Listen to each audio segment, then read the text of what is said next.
Pairing.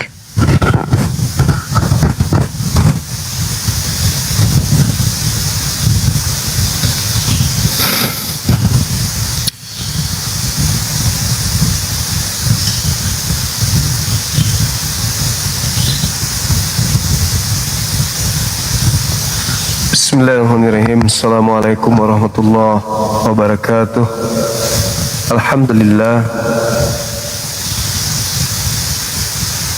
segala puji bagi Allah, pencipta langit dan bumi,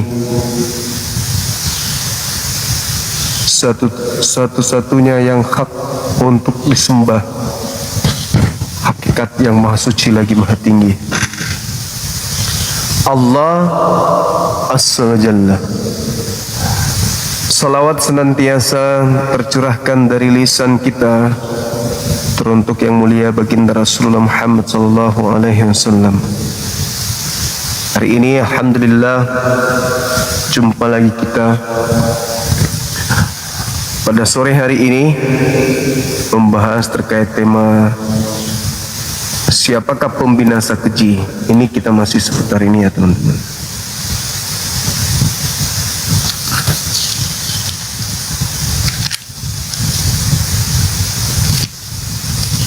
Karena kita belum mendengarkan penjelasan akurat dari saudara-saudara kita non-muslim terkait dengan tema ini. Mereka belum paham betul maksud daripada apa yang ada di dalam kitab mereka terkait dengan peringatan Yesus kepada kaum Bani Israel, murid-muridnya yang sezaman dengan beliau. Bang Arif, makasih Bang Arif. Ayo serentak absen love orange, tap layar, share dan posting ulang teman-teman. Masya Allah, makasih Bang Arif. Tema kita sore ini masih tema yang semalam teman-teman. Silakan ajukan permintaan saudara-saudara non-muslim. Bahasan yang belum menemukan jawaban valid dari teman-teman kita non-muslim terkait dengan sang pembinasa yang mematikan akal manusia sehingga mereka menyembah makhluk tanpa mereka sadari. Begitu teman-teman.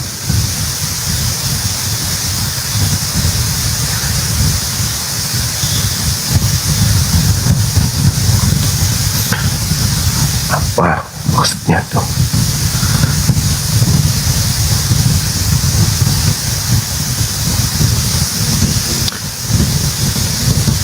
Disuruh kita PK sama Rian Hidayat. Siapa Rian Hidayat? Bukannya artisnya sudah meninggal. Maksudnya apa itu? Disuruh PK sama Rian Hidayat. Rian Hidayat bukan sudah pindah alam ya teman-teman? Memang dia apa? Kristen? Protestan kah?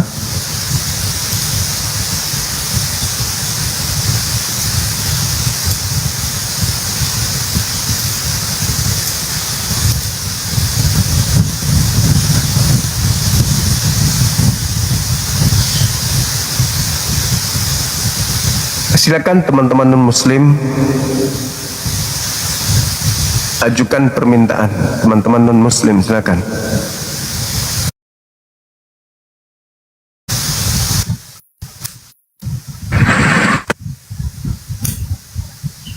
Halo, semangat sore. Halo saudara Asem. Cuma Ya, buka kameranya silakan. Cuma Abu Nawas. Bukan Abu Janda. dong. Kadang aku iba melihat kalian nih, karena nggak sanggup menghadapi dengan argumentasi sehat, bisanya hanya lelucon. Halo, semangat sore. Halo, assalamualaikum Bang Zuma. Saya nak tanya sikit boleh? Ya, gimana bang? Ya, nak tanya pasal kalau sekarang ini Abang Zuma kan membenarkan yang dianutkan oleh agama Kristian. Tapi bagaimana kalau datang nanti perpecah belahan antara orang Yahudi, orang Kristen, membuat pergaduhan, membuat fitnah lagi di media-media sebabkan dia membalas apa yang Abang Zuma buat. Mencaci maki, dia mencaci, dia berbuat, dia macam siapa nama Levis siapa nama Efis yang dia buat konten kayak gini juga, dia memaki-maki orang Islam. Kalau saya berhenti, mereka berhenti bang. Entah juga. Kalau saya berhenti, misionaris berhenti.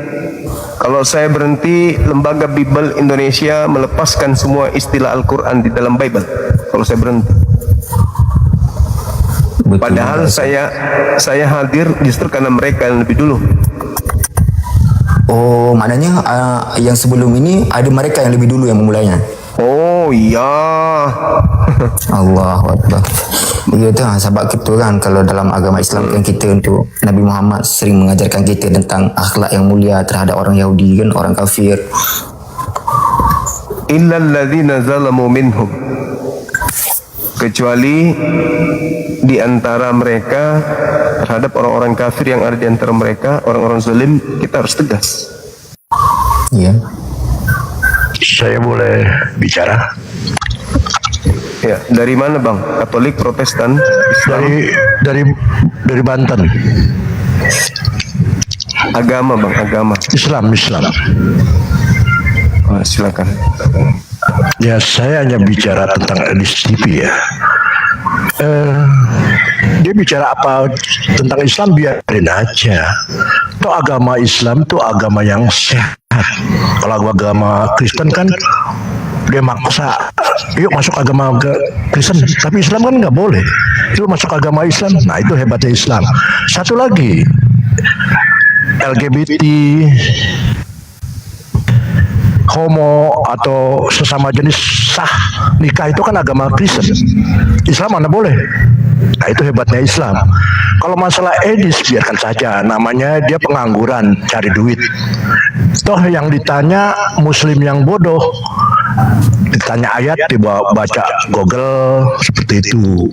Nah sekarang tanya, Edis itu disunat enggak? Kata dia pernah masuk Islam. Saya rasa tidak. Dia hanya bisa berbicara. Kalau dia bisa suruh baca surat, bener nggak? Idigamnya, kolkolahnya pasti nggak bisa. Itu kita dibodohi. Ya biarin saja dia bicara dilekin Islam. Memang begitu awal dan kehancuran kiamat. Nah, memang menjelang kiamat harus hancur, berantem. Toh nanti di akhir kiamat Yesus turun itu tujuannya membunuh Dajjal. Ada Yesus, ada Imam Mahdi. Artinya nanti bersatu. Nah gitu. Kita nggak tahu. Yesus itu kan sebenarnya Islam. Isa. Nah, lihat bajunya. Pendeta, biarawati. Ya, kalau pendeta, biarawati sama semua. Nah, itu kan rahasia Tuhan. Yang penting kita jangan saling caci, saling biarin aja. Toh kita masuk surga tuh ridho Tuhan. Kalau Edis dia pengangguran, hanya ingin mencari uang, dibodohi orang Kristen supaya bikin inilah.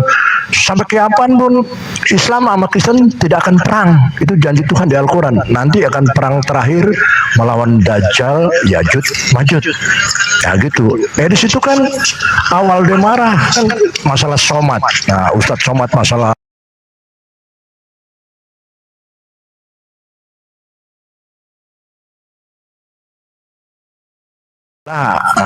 kalau tasbih mengusir setan. Nah seperti itu. Seperti kita biarin aja. Edis mau ngomong apa biarin aja. Kita sebagai Muslim kita liatin aja. Tuh ulama yang besar diam aja. Memang begitulah kehancuran sebelum kiamat saling fitnah dari kebenaran. Islam terbaik. LGBT, lesbi, atau sesama jenis tidak boleh disahkan menikah. Kalau agama Kristen kan boleh. Lihat di Eropa, itu yang menikah kan agama Kristen, bukan Islam. Itulah hebatnya Islam. Islam pemaaf. Kalau Edis biarin aja, dia minta hanya pengangguran, yang cari duit. Harusnya orang Kristen sadar. Dia bantu orang Kristen yang miskin tuh banyak, bukannya wow supaya nggak akan. Islam tuh terbaik, dia tidak akan memaksa. Yuk, lu masuk agama Islam, nggak boleh, kita haram. Berdasarkan keyakinan dia. Tapi kalau orang Kristen di mana-mana kan didatengin, yuk masuk Kristen. Nah itu memang dijamin masuk surga. Masuk surga tuh ridho Tuhan. Nah kita sebagai Muslim biarkan saja. Muslim pemaaf. Nah seperti itu. Tuh ulama besar pun capek, anak-anak kemarin gitu, dia nantang kiai.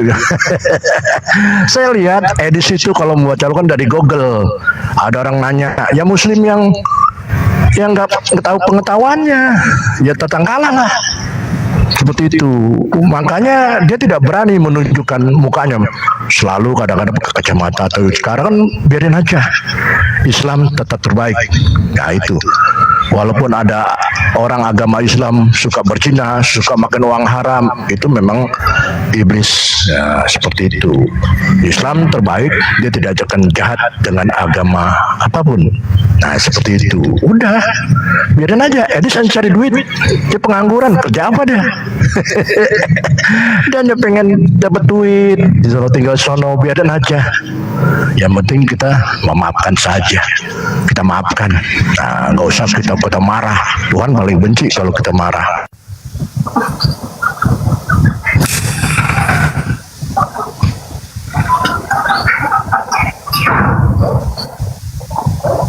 Ya Bang Zuma, turunkan aja Bang Zuma.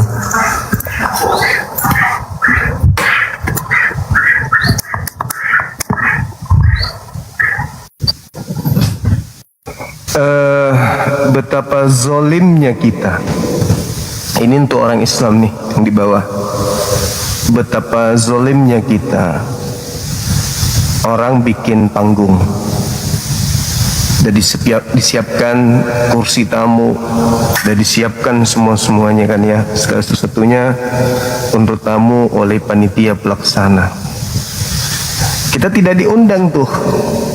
Tiba-tiba kita naik di podium ngomong celoteh sendiri, padahal peserta yang hadir yang ribuan duduk di situ sebagai undangan tidak pernah memandang bahwa Anda itu layak untuk berbicara di depan mereka gitu. Tiba-tiba saja kita hadir di satu acara besar, tidak ada yang undang kita naik ke podium, naik di atas mimbar, khotbah di situ. Tapi tidak ada yang mengharapkan Anda tampil, dan tidak ada yang mengharapkan Anda untuk hadir, dan tidak ada yang mengharapkan Anda bernarasi di situ. Anda dikenal juga kagak, tampil di depan ribuan orang ngomong, naik ke atas podium menjelaskan tentang ini itu. Yang mengharapkan Anda untuk bicara siapa? Yang mau mendengarkan Anda ngomong siapa? Yang mau Anda itu bersuara di atas panggung dengan kami 1.000-2.000 orang menunggu menyaksikan orang lain yang kami tunggu Anda yang hadir itu sopo? Anda siapa rupanya? Anda siapa? Kita bikin kegiatan besar yang hadir ribuan manusia. Anda tiba-tiba nyelonong masuk memberikan materi, yang diundang non muslim, yang naik Anda. Habis itu percaya diri ngomong seakan-akan ada yang dengar. Yang dibawa taping turun, telinga biawak turun, telur cicak menetas jadi orang turun. Apa nggak malu lu? Sudah aku blokir. Gak malu gitu.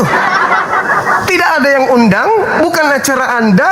Anda ngomong panjang lebar, entah siapakah Anda, dari mana, titelnya apa, backgroundnya apa, basicnya apa, EGP. Kok tiba-tiba naik di podium, naik di mimbar, ngomong dia, emang Anda siapa? Hah? Orang mana? Ketua yayasan apa ente?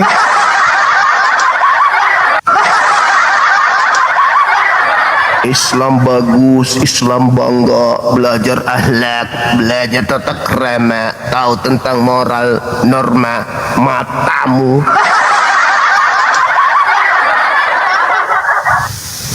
Bisa kau bicara gitu, kau sendiri nggak sadar kau masuk di mana ini. Bukan kau malah sendiri, kau khutbah di sana, ajarkan penataran di sana, penataran P4, P5, P7. Kau bikin sana pesantren kilat. Tidak ada yang mengharap kau naik ke sini ngomong. Tak ada juga yang undang kau untuk menjadi narasumber. Habis itu kau ketawa. Memang saudara siapa rupanya? Kau mau jadikan saya moderator? Udah aku bilang yang muslim jangan naik. Ini komal-komal gue, bukan komal yang kusiapkan untuk ente. Halo, assalamualaikum Bang Zuma.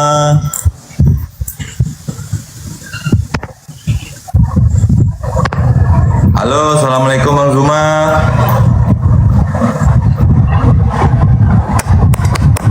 Halo.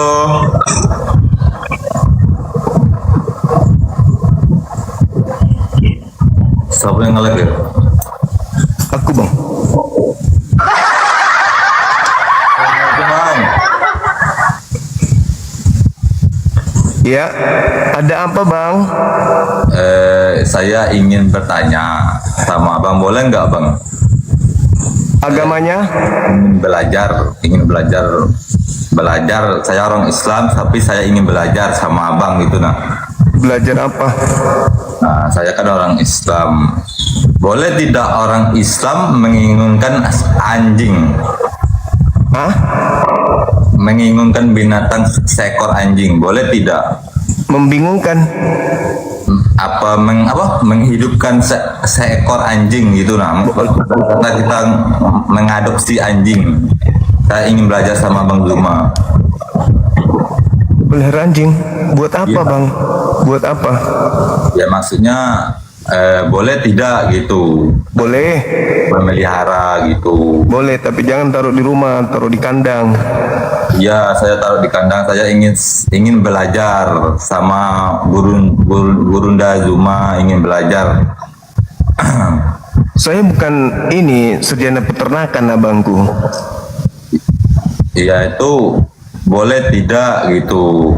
Kalau memelihara seekor anjing gitu. Boleh pelihara monyet, kera, babi, buaya, kucing, balau, tikus, padale, boleh. Yang penting tahu batasan-batasan. Ini yang tak boleh, ini najis. Kalau seperti ini haram jadinya. Kalau anjing itu bahaya, liurnya itu najis, susah untuk kita bersihkan nanti. Oh. Ya udah ya, Bang Zuma, itu aja. Saya mau ingin bertanya itu aja, Bang Zuma. Oke, baik, makasih bang, makasih. Waalaikumsalam.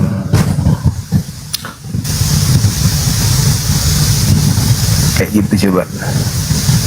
Ya kan? Saya lagi duduk, di depanku ada kursi yang kusiapkan untuk Kristen. Tiba-tiba masuk, duduk di situ di kursi. Bang Zuma, assalamualaikum. Dari gereja mana? Saya Muslim bang. Mau ngapain? Aku mau bertanya, boleh nggak saya pelihara anjing? Nah, ini kursi untuk pendeta, pastor. Gangguan jiwa. Gangguan jiwa. Gangguan. Coba teman-teman Muslim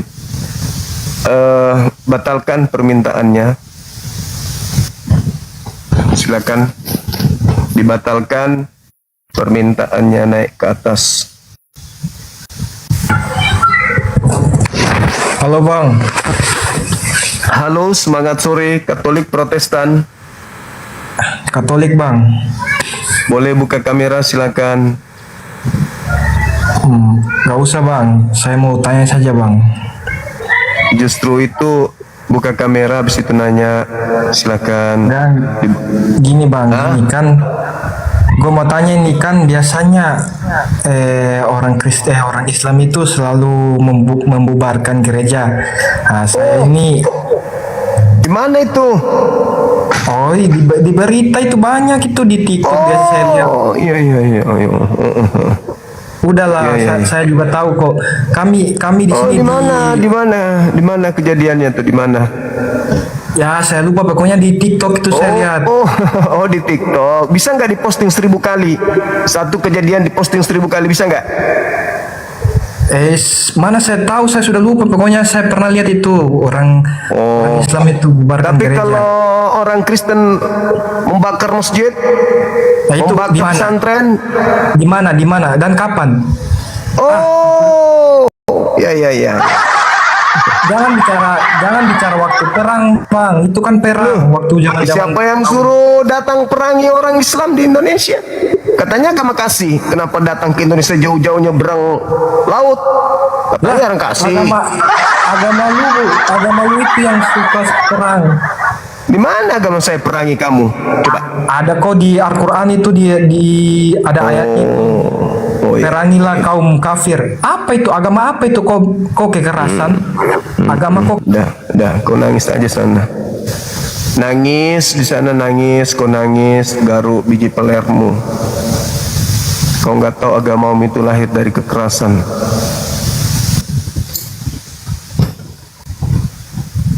Indonesia masuk negara agama asing tuh melalui penjajahan. Halo semangat. Sorry.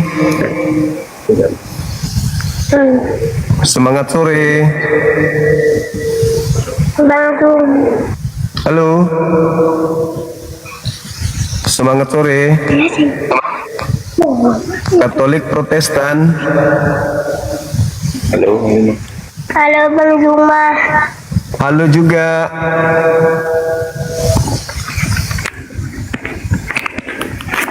Halo.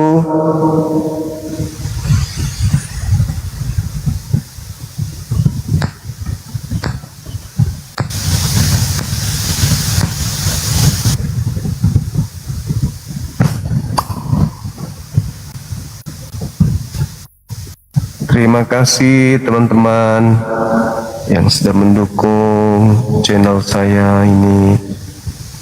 Dukung supaya jadi populer 01 di Indonesia khususnya. Halo, selamat sore.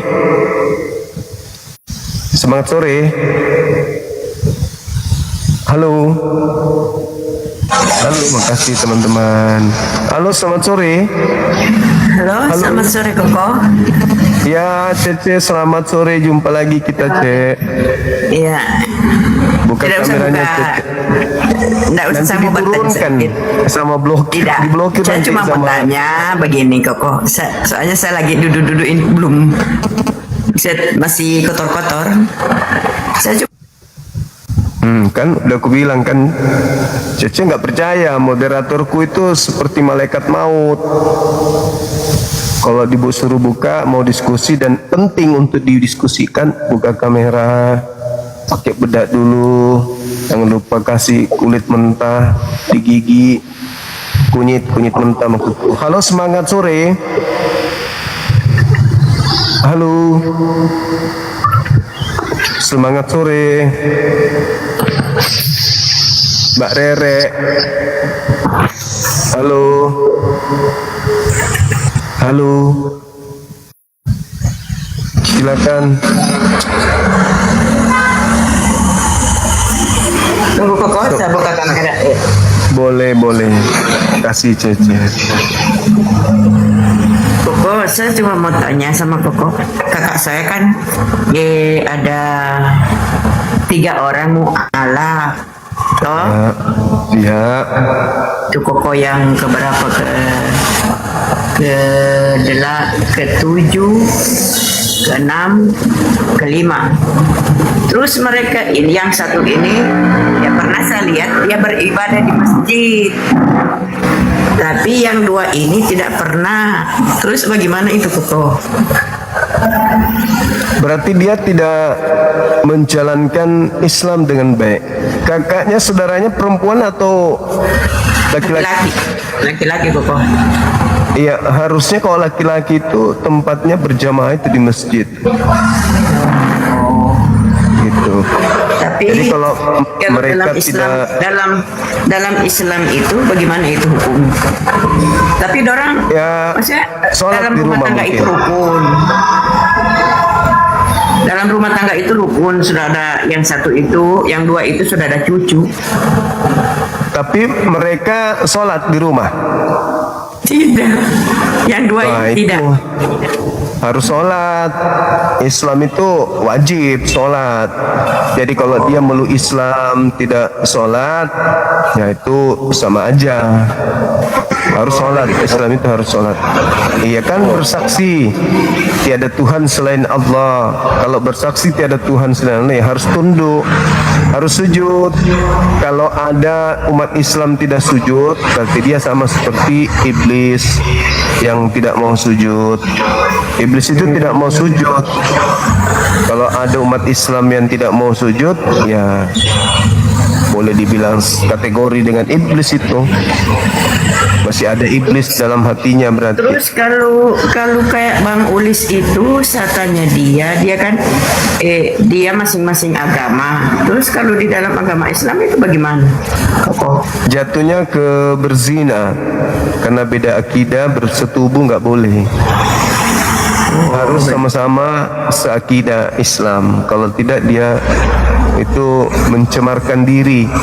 Istilahnya dia mencemarkan diri, menajiskan dirinya dengan melakukan perbuatan yang haram, perbuatan dosa. Itu mereka jatuh kategori zina.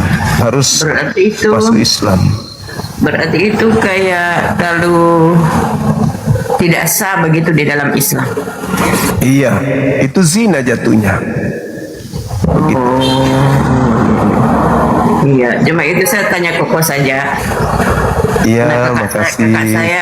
saya PKK itu kan yang dua itu sudah punya cucu, tapi yang satu ini ya pernah sih melakukan puasa, ibadah. Cuma yang dua ini tidak pernah saya lihat. Mungkin tidak ada yang bimbing beliau, atau mereka terlalu sibuk dengan duniawi. Bisa jadi begitu, Cak. Karena duniawi itu menjatuhkan manusia terkadang jauh dari Tuhan. Kenapa banyak orang memilih agama Kristen? Karena agama Kristen itu ibadahnya sekali seminggu. Jadi selain itu mereka bisa mencari uang sebanyak mungkin, menumpuk harta sebanyak mungkin. Sekali seminggu ke gereja. Makanya orang Kristen itu rata-rata banyak duit karena disibukkan mencari harta dunia.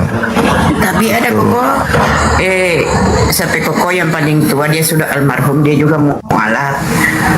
Itu juga tidak pernah sholat saya lihat, tapi setelah dia meninggal dia dikuburkan secara Islam. Ya nggak apa-apa, minimal dia tidak menyembah Yesus. Artinya dia membatalkan ketuhanan Yesus di hadapan Tuhan langit dan bumi. Artinya mengakui Tuhan itu Allah, artinya menolak Yesus itu Tuhan. Nah, Tuhan Allah punya ganjaran tersendiri terhadap kadar iman orang-orang seperti saudara Cece ini. Begitu. Karena semua dosa diampuni oleh Allah, kecuali dosa menyembah Yesus itu tidak diampuni. Orang-orang yang menyembah Yesus mati dalam keadaan seperti itu, kekal di neraka jahanam. Jadi biasa kan saya kan main-main sama koko saya, toh kamu ini kayak tidak ada Tuhan, masuk Islam tidak sholat, di Buddha tidak ke wihara. Saya biasa main-main begitu. Apa Jadi bagaimana jawabnya? ini? Tidak, biasa mereka cuma ketawa.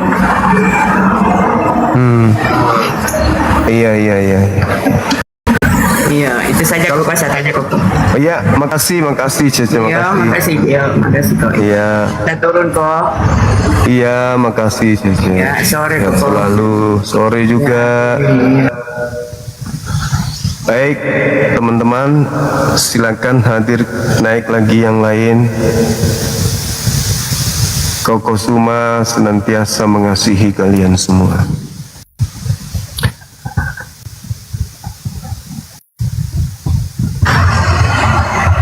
Halo, semangat sore. Halo, selamat sore. Sore. Halo, Saudara Sulis.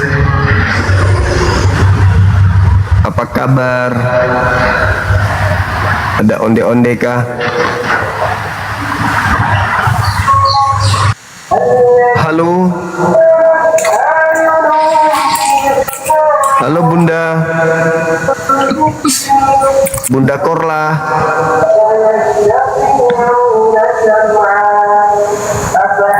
Halo.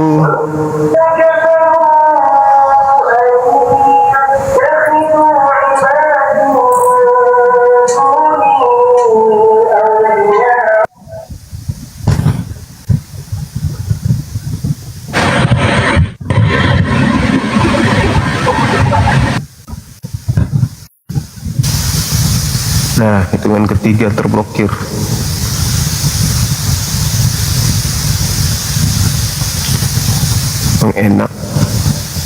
Emang enak diblokir. Paling tidak enak lah itu. Iya kan, kalau ada orang yang kita suka, kita lagi menggebu-gebu sama orang itu, tiba-tiba kita diblokir, waduh, paling tidak enak. Iya kan, benar nggak? Assalamualaikum Bang Suma. Kata kawan Semangat. begitu. Waalaikumsalam. Apa kabar? Baik. Alhamdulillah. Semangat Bang. Semangat. Siap. Oke, thank you. Sehat selalu. Iya, pasti. Halo Bang Suma. Apa kabar? Manusia ganteng. Bang Suma. Halo Bang Zuma. Ya, halo Bang. Halo. Ya, halo Bang. Halo juga Bang Zuma. Anda kok belakangan ini orang-orang kafir itu takut semua sama Bang? Kenapa Bang? Iya, orang-orang kafir itu semuanya pada gemetar kalau lihat Abang. Kenapa itu Bang? Yang kafir siapa Bang? Yang kafir itu yang makan babi. Oh, Iya. Bang. Ah, Itu masker dibuka lah Bang. Biar tenang Ja- loh. janganlah tante lalemu. Silakan teman-teman ajukan permintaan dialog kita. Tema selamatkanlah agama kalian. Sahabat semuanya, syukran. Halo, selamat sore. Sore juga. Ya, mau bahas apa kita ini? Si pembina Sakji, silakan buka kameranya Abang. Nggak bisa buka kamera ini. Itu sudah saya kirim, bisa. Nggak bisa, akun kecil ini. Bisa, tertulis di sini kok, udah bisa diterima langsung buka. Nggak bisa. Ya kan aku moderatornya, aku hostnya, aku kan tahu Bang. Nih, ini aku kirim lagi tuh, tinggal diterima. Terbuka deh. Silakan. Nggak bisa loh. Ya udah, kalau masih lemah mental jangan naik Bang. Aku tahu kalian memang segan sama aku. Takut kalian itu sama aku. Paling kalian takutkan itu. Bagi kalian aku ini seibarat malaikat maut. Kalaupun maksa naik hanya ribut dengan apa? Masker. Ribut dengan mati lampu. Gelap. Lagi di kamar. Gak pakai baju. Itu aja terus. Kalian paksakan, tapi kalian tak sanggup. Kalian ingin mengalahkan, tapi sebelum berperang kalah duluan. Sulit Anda mengalahkan kebenaran itu. Kebenaran tetaplah menang, dan kemungkaran tetaplah kalah. Itu fakta, itu real. Jadi saya maklum kalau abang masih gemeteran berhadapan dengan saya, itu adalah mimpi buruk bagi kalian. Halo, selamat sore. Halo. Sore bang. Katolik Protestan. Ya, halo juga. Katolik. Kalau doanya Agus gimana bang? Agus. Iya. Maksudnya? Mandi basah itu bang. Mandi Kalau basah. doanya mandi basah udah kawin-kawinan tuh gimana bang? Habis kawin-kawinan sama istri begitu. Oh, buka kamera dulu silakan, biar tak ajarin. Silakan. Jangan bang, malu. Oh, orang saya belajar ya begitu aja bisa.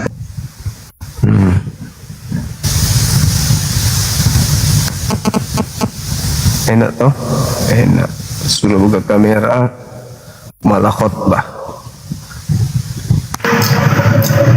Buka kameranya bang, silakan.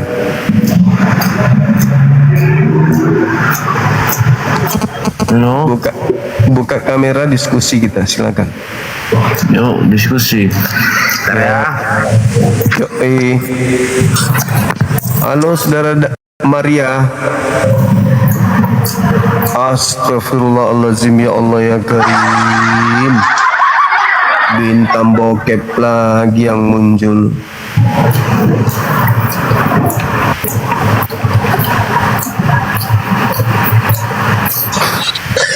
Ya kenapa? Kamu mau tanding dengan saya? Belum masuk neraka udah hangus duluan.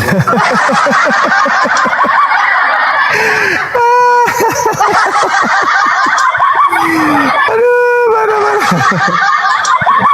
Halo saudara Jarum Panas, buka kamera, silakan. Halo. Halo bang.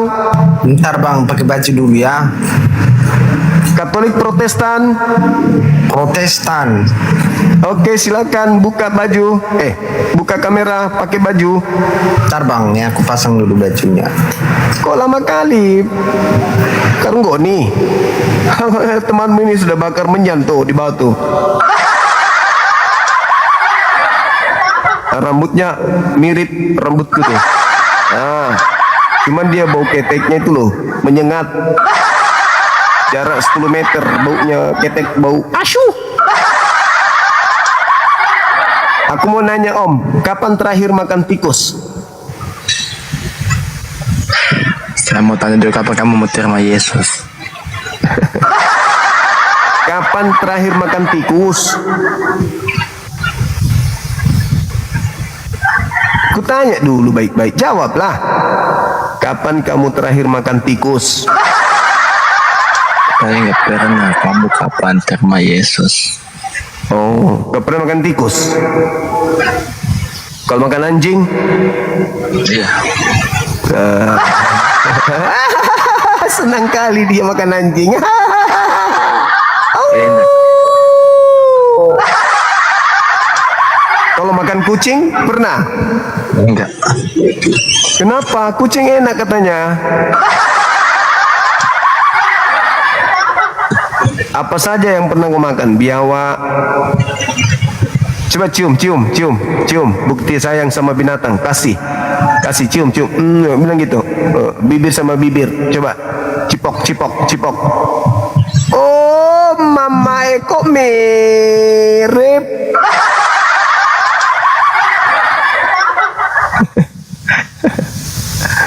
Kodong. Kamasiana.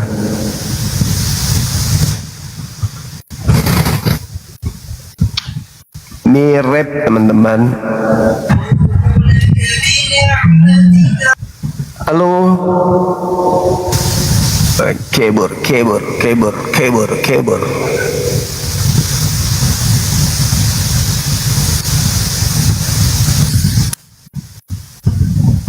Kodong. Halo, selamat sore. Selamat sore juga.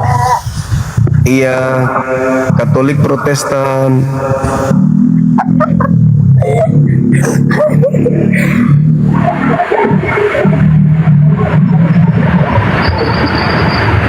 Halo. Halo, saudaraku. Ya. Assalamualaikum, Bang. Waalaikumsalam. Saya rasa semuanya udah takut sama Bang Zuma itu. Nggak mau lagi ya, Bang.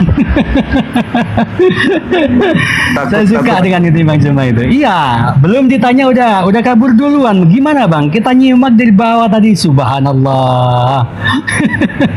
Iya. Jadi saya terserang aja naik ke sini hanya mengucapkan semoga Abang sehat walafiat ya. Allah memberkati jadi ketularan si Oten jadi. Ya itu Semoga bahasa Allah kita itu. rahmat. Iya. Itu bahasa Islam berkah. Iya. Jadi semoga Abang diberikan kesehatan, mampu mematahkan semua serangan-serangan dari yang orang nggak jelas tuh Bang. Disuruh buka kamera aja nggak jelas Bang, nggak bisa Bang. Gimana mau yang lainnya Bang? Iya betul. Oke bang. Oke siap, kalau misalnya ini turun aja nggak apa-apa. Semangat Bang. Makasih. Thank you. Oke. Halo, Bang Sinta. Bang. Halo. Mas. Akang Sinta. Kang. Silakan teman-teman non-muslim ajukan permintaan kalian. Kita bahas tema kita ini. Ayo cek. Silakan.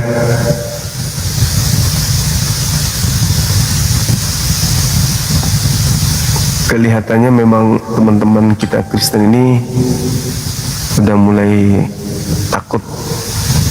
Kelihatannya sih gitu.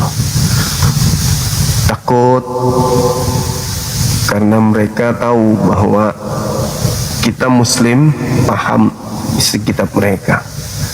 Sampai mereka berpikir kalau ini sampai terjadi terus-menerus, gereja bisa kosong nih. Ya kan? Gereja bisa kosong, mereka bisa gulung tikar.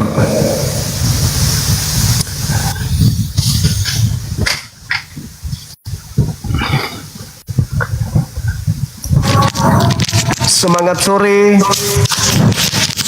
Halo, assalamualaikum Bang. Waalaikumsalam. Alhamdulillah, dalam keadaan sehat walafiat Bang. Ya sehat, alhamdulillah. Lebay kayak dokter aja.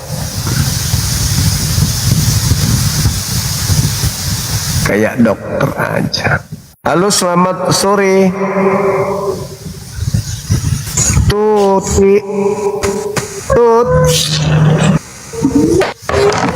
Mbak Tutut. Tut. Halo. Ya. Dari mana? Pak Tutoy kebacok. Sebentar diblokir, nangis. Silakan teman-teman non muslim ajukan permintaan, kita diskusi pelan-pelan. Silakan. Ayo naik teman kita, biar yang muslim tidak naik. Ayo. Silakan. Ada apa dengan Rian Hidayat? Kenapa dia kok selalu disuruh ke situ? Ada onde-onde kah? Pendeta kah dia?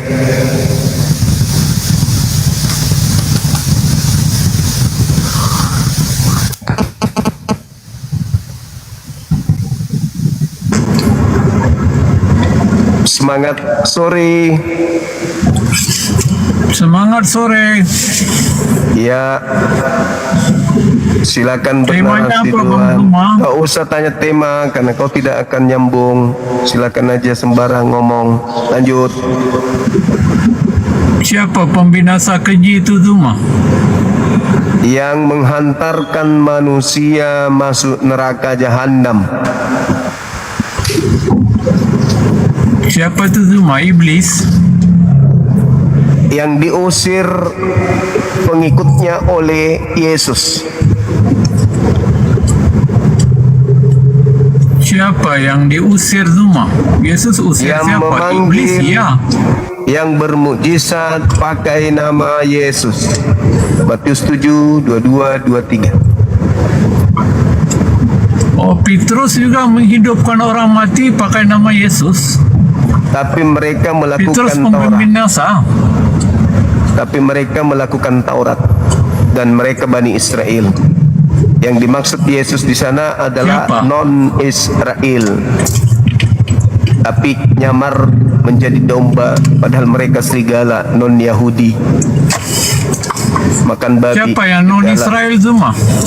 Yang makan babi, domba hanya makan rumput, tidak makan babi. Yang makan Siapa babi itu? lantas mengaku Bani Israel, itulah serigala nyamar domba. Siapa itu Zuma? Siapa yang non-Israel yang ngaku-ngaku pengikut Israel? Ya siapa? Dia tahu sendiri siapa. Yang makan babi. Aku mau belajar dari kau.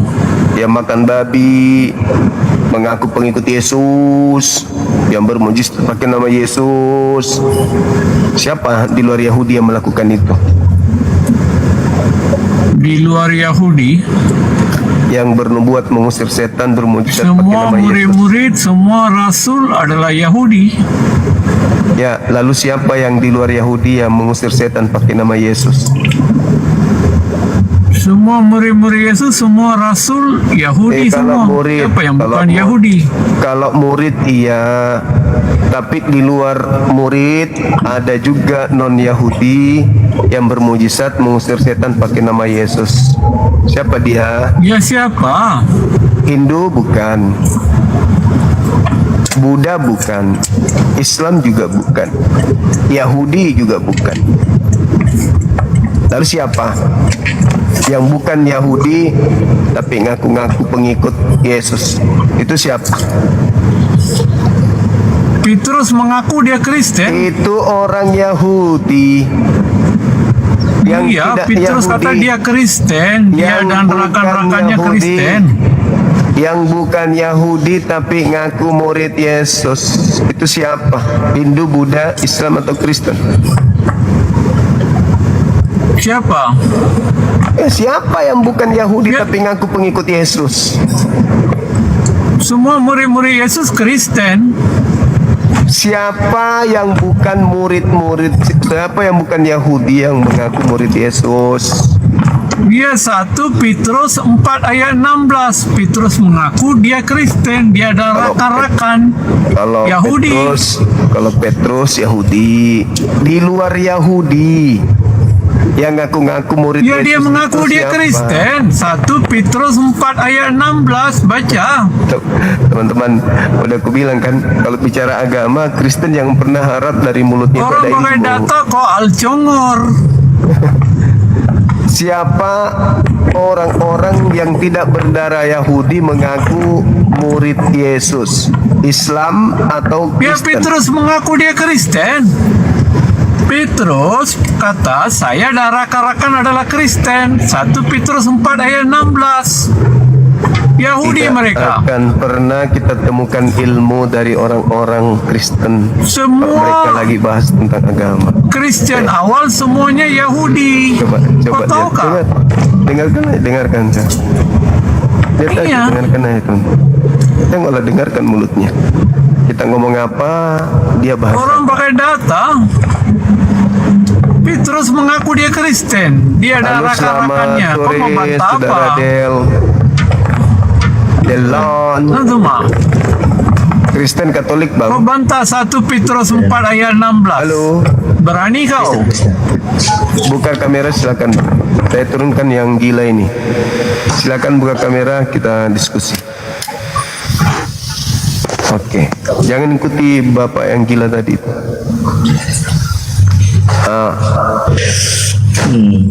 Silakan. Katolik atau Protestan abang? Kristen. Protestan berarti atau apa? Pantekosta? Kristen. Protestan. Oke bang, ini tema si pembinasa keji.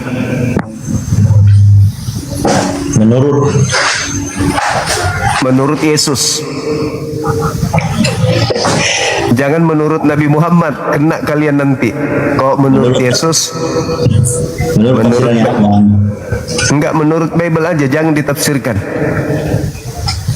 Menurut Bible aja, enggak usah ditafsir.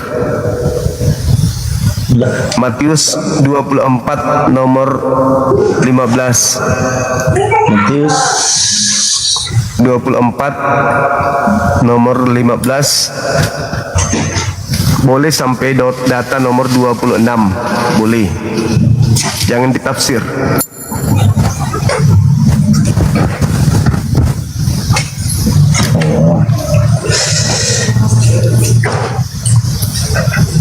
Itu kan dulu bang, dulu kan banyak bidat. Iya, pembinasa keji itu siapa di situ? Yang menciptakan ajaran tersendiri yang tidak sesuai dengan ajaran Yesus. Ya maksudku kan banyak Kristen ini kan juga bukan ajaran Yesus. Kalau itu Anda kalau itu konsepnya kan arti Kristen itu kan pengikut Kristus. Bagaimana Anda mengikuti ajaran kalau dia pengikutnya? Apa pengikut Kristus itu adalah pengikut Paulus, bukan pengikut Yesus. Karena yang mendirikan, karena yang Rasul dari makhluk asing yang datang kepadanya ketika ke Damsyik mengaku Yesus, tapi bukan murid Yesus anak Maria. Paulus tidak ada pada saat Yesus mengajar. Yesus mengajar berapa tahun? 3. Yesus mengajar berapa tahun? 3. Ada Paulus sebagai murid di situ? Iya, waktu kan Yesus fokus untuk Bani Israel, bang. Ya, tapi bukankah Paulus mengaku aku diutus dan dipilih sejak dalam rahim ibuku?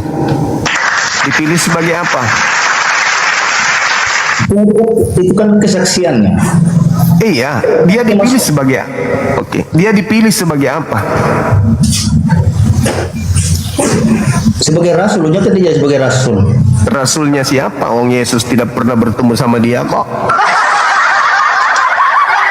Di mana Yesus mengajar muridnya tentang Paulus sebagai rasulnya? Kalau pemahamannya kita begitu ya kita akan tabrakan selamanya. Lah, kenapa tidak dengarkan Yesus, abang? Yesus kan mengatakan kepada muridnya, waspadalah kepada serigala yang datang nyamar domba.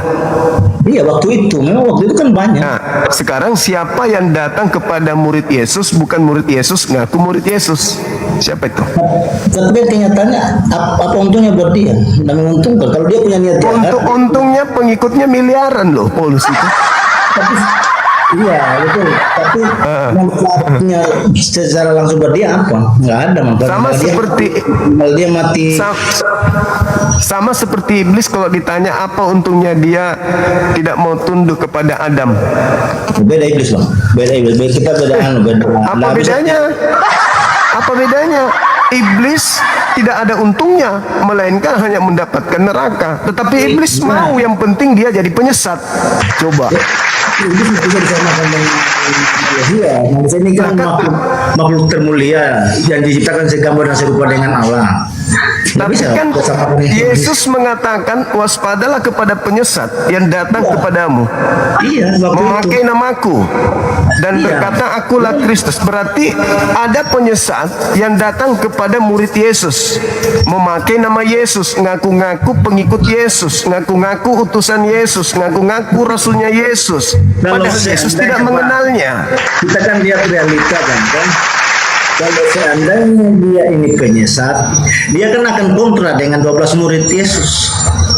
Nah, coba tidak ada kontradiksinya dia dengan kata siapa? Malah dia diterima Petrus, tinggal dengan Petrus. Kata siapa, Bang? Begitu menurut Bible. Ya. Sekarang ketika dikatakan kepada murid, apabila ada orang berkata bertemu dengan aku di padang gurun, jangan kau percaya. Di tahun 48 muncul Paulus, tiba-tiba mengaku bertemu dengan Yesus ketika dia ke Damsyik.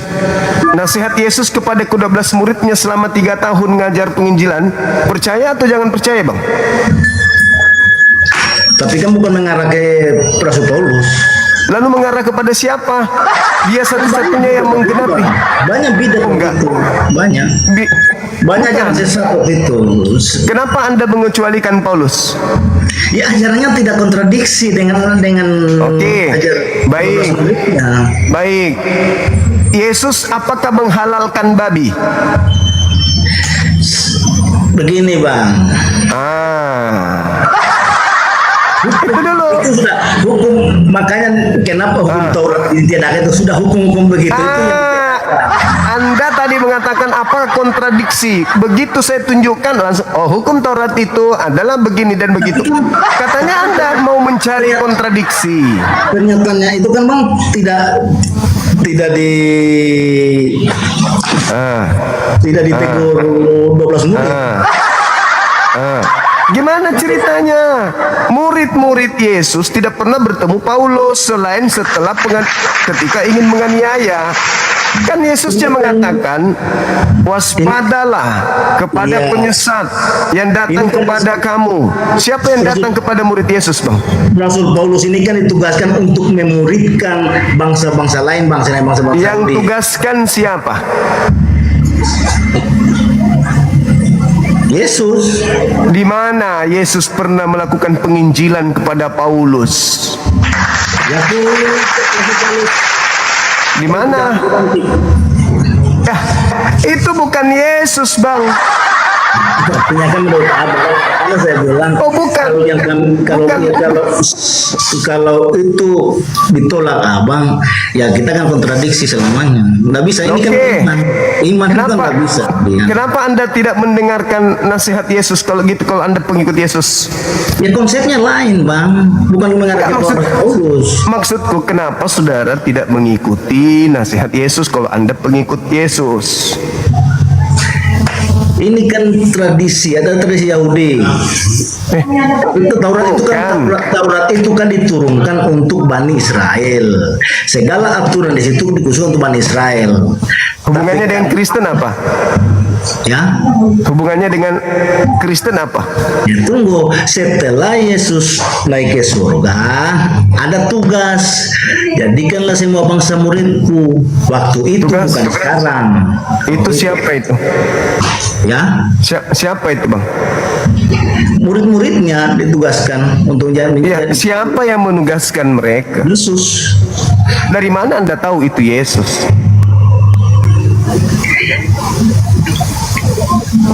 Kan Yesus sudah mengatakan, jangan ke bangsa lain. Aku hanya untuk Bani Israel. Aku berpesan ke... Kita kan lihat konsepnya, Bang. Konsepnya waktu itu dalam keadaan Yesus, apa? Kan Yesus melarang murid-muridnya agar jangan ke bangsa lain. Saat itu, pada jam itu. Terus kan kapan Yesus menyuruh? Kapan Yesus menyuruh? Jadi kapan Yesus?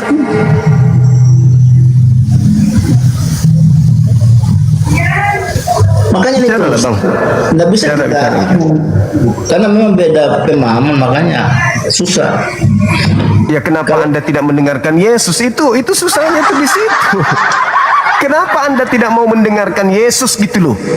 Katanya pengikut Yesus, kenapa Anda nggak dengar Yesus? Apanya yang kami tidak dengar, Bang? Kan Yesus berpesan kepada Yahudi, muridnya, ya, jangan ke bangsa lain. Satu. Waktu itu, saat itu, ini kan Bang, ini kan kita berdebat ini karena sudah terkonsep ini Injil. Waktu itu kan belum terkonsep, beda cara menerima.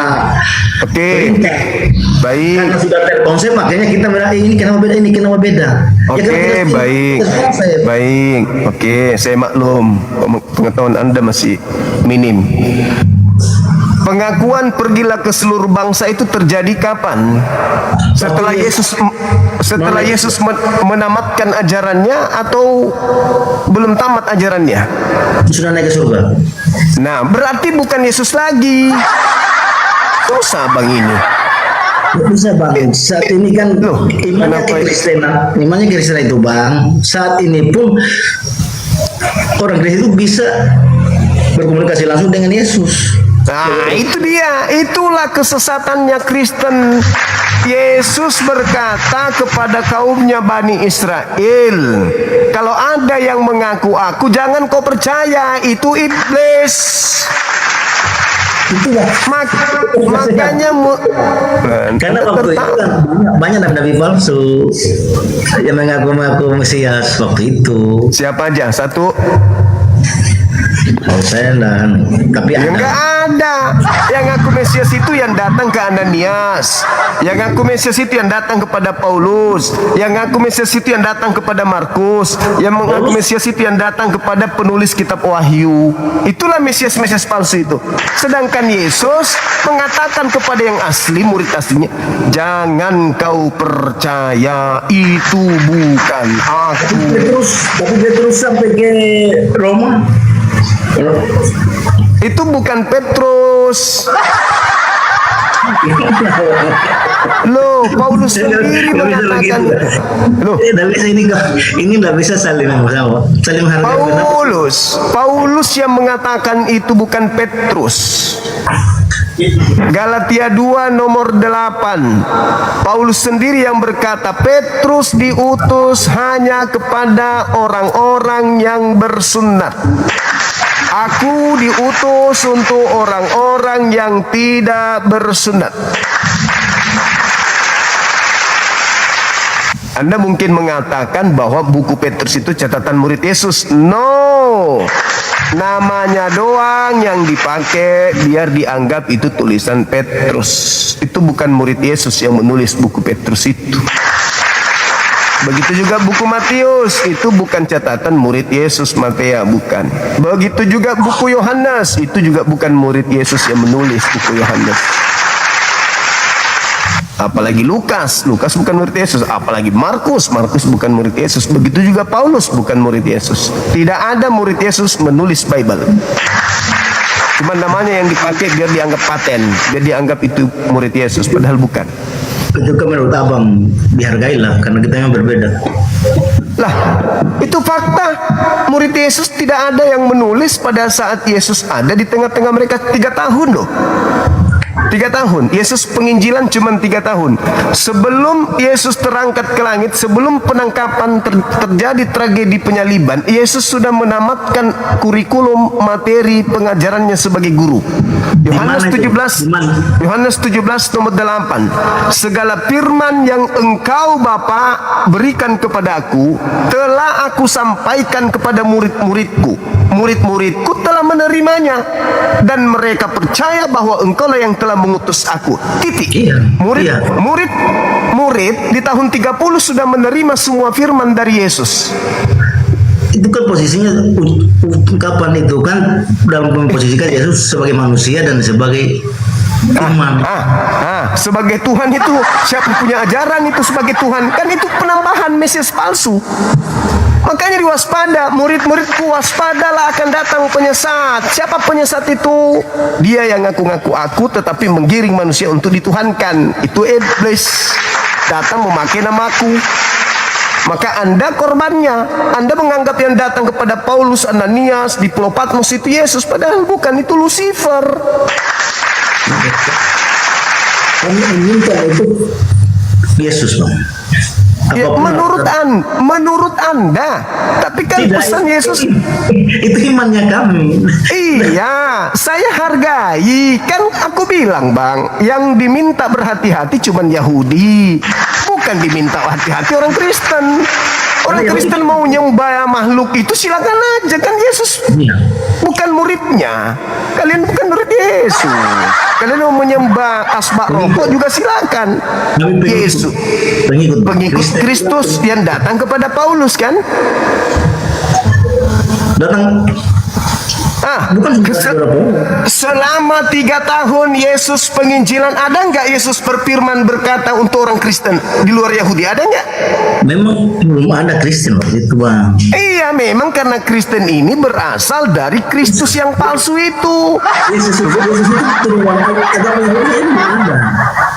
Agama Kristen, agama Yahudi nggak belum ada, itu kan bukan agama Yahudi. Kata siapa? Yesus itu mengajar murid-muridnya untuk menjadi agama Yahudi taat. Matius 5:20.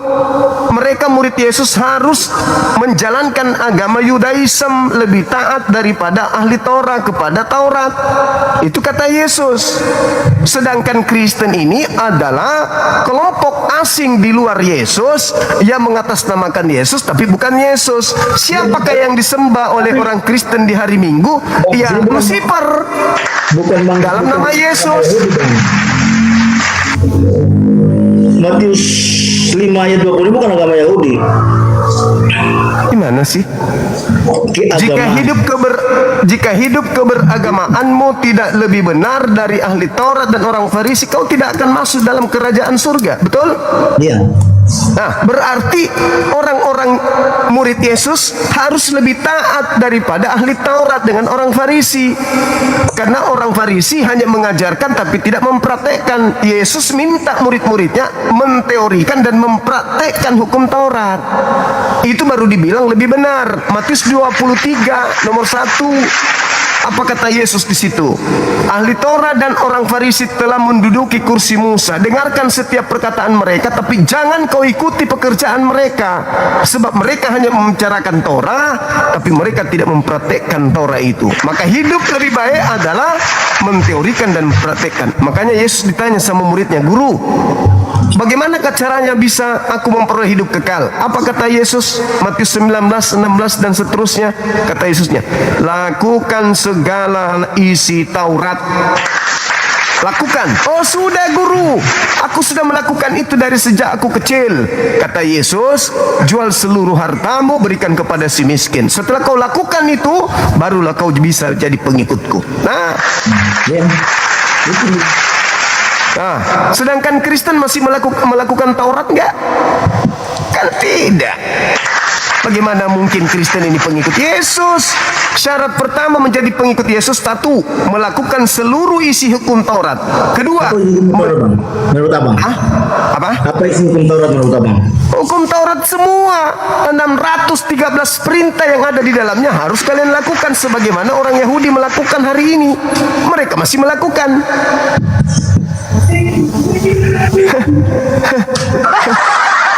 Sedangkan kalian itu Anda pengikut Kristus yang asing, Kristus aneh, Kristus lain yang datang kepada Paulus. Yang datang kepada Paulus itu Kristus lain. Yang datang penginjilan selama 3 tahun itu Kristus asli. Ajarannya tauhid, satu Tuhan, jangan makan babi, potong kulub, ibadah Sabtu, kitabnya Taurat. Sedangkan Kristus palsu, pengikutnya namanya Kristen. Kitabnya kitab kanonik, Roma, Galatia, Filipi, makan babi, tidak bersunat, ibadah Minggu, menyembah Yesus. Beda. Kalian itu bukan pengikut Yesus asli. Makanya kalian diusir nanti. Matius 7, 22, 23. Bukan pemahaman menurut kami kan lah begitu. Sekarang menurut Yesus, apakah ada pembinasa keji yang dilihat oleh murid Yesus? Ada nggak yang menganiaya murid Yesus?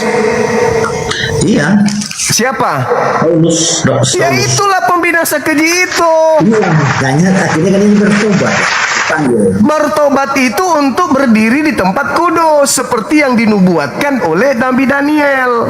Kan Yesus yang mengatakan kepada muridnya di Bukit Zaitun, apabila engkau melihat pembinasa keji berdiri di tempat kudus seperti yang dinubuatkan Nabi Daniel. Jadi Paulus untuk berdiri di tempat kudus, dia harus kemudian mengaku bertobat, mengaku bertemu Yesus supaya dia bisa duduk sebagai rasul. Kalau dia tidak mengaku bertobat, tidak bisa duduk sebagai rasul. Kita kan pakai logika juga, Bang. Apa untungnya buat dia? Tidak ada untungnya buat dia. Secara materi nggak menguntungkan. Dengar dulu, Bang. Di dalam kitabnya Yahudi di Mazmur 58, apa kata Tuhan di situ? Kalau Anda percaya itu firman Tuhan ya, apa katanya? Penyesat-penyesat, pembinasa-pembinasa, pengkhianat-pengkhianat, orang fasik itu sudah dipilih Tuhan dari sejak lahir dari dalam rahim ibunya. Coba. Jadi kalau Tuhan yang menentukan Paulus jadi penyesat, kita siapa untuk merubahnya? Orang-orang fasik dan penyesat-penyesat telah sesat dari sejak dalam rahim ibu. Di dalam Galatia 1 nomor 15 Paulus mengatakan, aku dipilih dari sejak dalam rahim ibuku. Dipilih sebagai apa? Masuk Mazmur 58 nomor 3, dipilih sebagai penyesat. Dalam kelicikanku aku menyesat engkau dengan tipu daya. Itu pengakuan dia. Jadi Paulus dipakai Tuhan untuk menyesatkan manusia. Yang mau sesat, yang tidak mau sesat tinggalkan. Ya begitu ya, tidak begitu maksud ayatnya itu. Waduh, dibantah lagi. Padahal dalilnya sudah kayak begitu. Yesus mengatakan, waspadalah kepada penyesat yang datang kepadamu memakai namaku dan berkata, akulah Kristus. Mereka akan menyesatkan banyak orang. Celakalah engkau wahai orang Farisi, wahai ahli Taurat. Engkau menyeberangi lautan, menjelajahi daratan, mentobatkan orang menjadi pengikut agamamu. Setelah menjadi pengikutmu, kau jadikan dia orang neraka yang 2 kali lebih jahat daripada engkau sendiri. Siapa orang Farisi ahli Taurat yang menyeberangi lautan sampai Roma? Paulus. Apa fungsinya? Mentobatkan orang-orang penyembah dewa-dewa masuk menjadi pengikutnya. Setelah menjadi pengikutnya sama doang. Kenapa? Karena dia menjadikannya orang neraka. Apa buktinya? Dia menyuruh menyembah kepada Kristus. Ya. Itu siapa pelakunya? Paulus kan? Dan pengikut Paulus itu menurut Yesus adalah orang neraka yang 2 kali lebih jahat daripada Paulus itu sendiri. Dalil. Itu dalil. Itu kan tafsirannya. Kok tafsiran saya? Sekarang saya tanya, siapa orang Farisi ahli Taurat yang menjelajahi daratan, menyeberangi lautan selain Paulus? Adakah? Memang dia ditugaskan untuk itu. Tugasnya. Itulah yang kubilang ditetapkan dari sejak dalam rahim ibunya sebagai penyesat. Mazmur 58 nomor 3. Sekarang tinggal Anda yang berpikir, apakah Anda mau menjerat diri Anda dengan penyesat yang sudah ditugaskan ini, atau Anda mau meninggalkan setelah Anda tahu? Karena Tuhan mengatakan dalam di dalam khotbah Petrus, jelas di KPR 2:36, di situ dikatakan begini, seluruh orang Israel harus tahu dengan pasti bahwa Tuhan Theos atau Allah dalam pandangan orang Kristen, Tuhan Allah telah membuat Yesus yang kau salibkan menjadi Tuhan. Yesus memang disetting menjadi Tuhan. Untuk siapa? Untuk orang jahat. Paulus memang disetting menjadi rasul. Untuk siapa? Untuk orang jahat. Jadi sekarang saatnya Anda sadar. Apa? Ciri orang jahat itu gimana? Kenapa? Ciri-ciri orang jahat itu bagaimana? Nah, pertanyaan bagus. Kan Yesus mengatakan ciri-ciri orang jahat. Matius 24 nomor 15.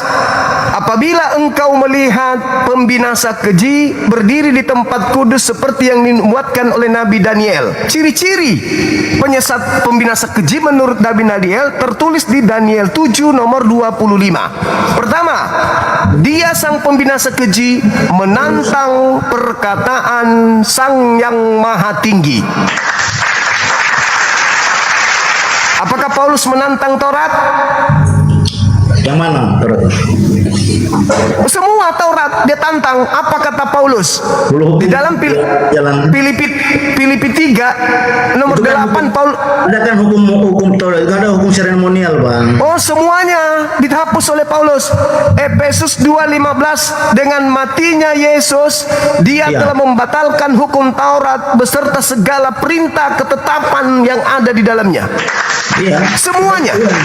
Semuanya Taurat. Seperti bukan sebagian. Kurban anak domba itu dihapus. Semuanya. Terus Paulus mengatakan di Galatia itu kan tradisi dihapus, tidak di semuanya. Coba Galatia tidak, Bang. Belum tidak. Galatia 2 nomor 16. Sebab tidak ada orang yang dibenarkan karena melakukan hukum Taurat. Nomor 21-nya, jikalau engkau mengharap ada kebenaran, jika kau mengharapkan ada kebenaran dalam Taurat, maka sia-sialah kebangkitan Yesus. Ya, betul. Nah, sekarang apakah Anda masih mengharapkan ada kebenaran di Taurat? Itu kan tidak semuanya, tapi nah, berarti Anda masih mengharapkan ada kebenaran dalam Taurat, betul? Ini kan penekanannya kan waktu itu. Kalau Anda, kata Paulus, kalau Anda masih mengharapkan ada kebenaran dari hukum Taurat, maka sia-sialah kebangkitan Yesus. Iya, Abang, pengajaran kan waktu itu kan orang yang tidak mengenal agama, makanya penekanannya kan agak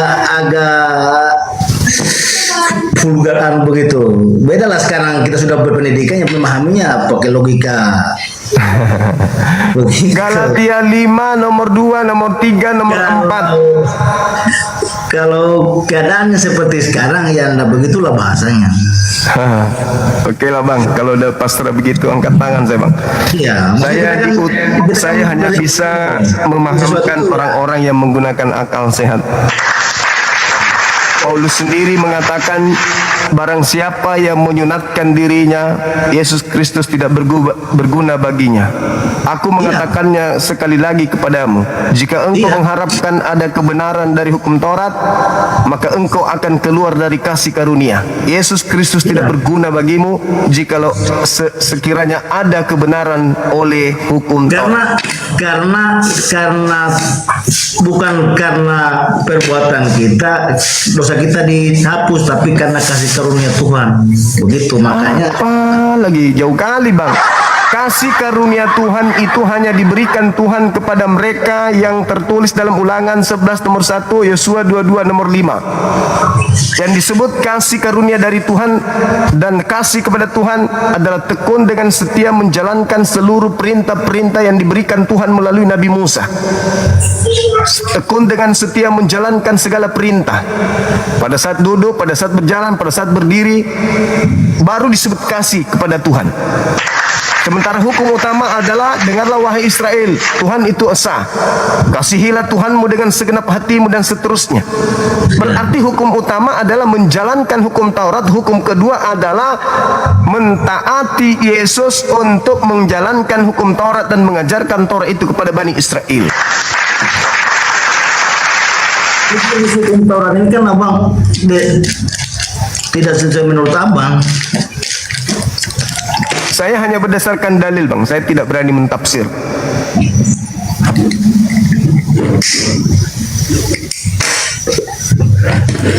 Yang pasti pembinasa keji itu mengajarkan melawan hukum Tuhan yang maha tinggi.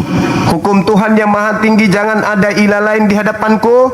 Pembinasa keji membuat ilah baru bernama Yesus. Hukum Tuhan yang maha tinggi mengatakan jangan makan babi.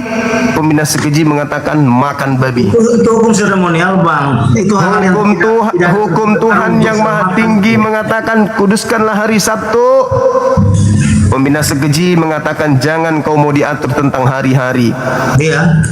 Tuhan yang maha tinggi mengajarkan sunatkan kulupmu. Pembinasa keji mengatakan jangan kau sunatkan kulupmu.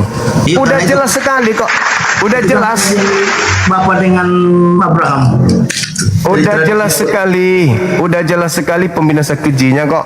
Yesaya 66 nomor 15, 16, 17 sampai 19. Tuhan akan datang dengan nyala api bersama dengan pedangnya untuk membinasakan semua orang yang makan babi dan binatang yang menjijikkan serta tikus. Pertanyaan saya, apakah Paulus mengajarkan pengikutnya makan babi? Ya, berarti Paulus membinasakan orang Kristen dengan menyuruh mereka makan babi, sebab Tuhan akan datang membakar habis pemakan babi.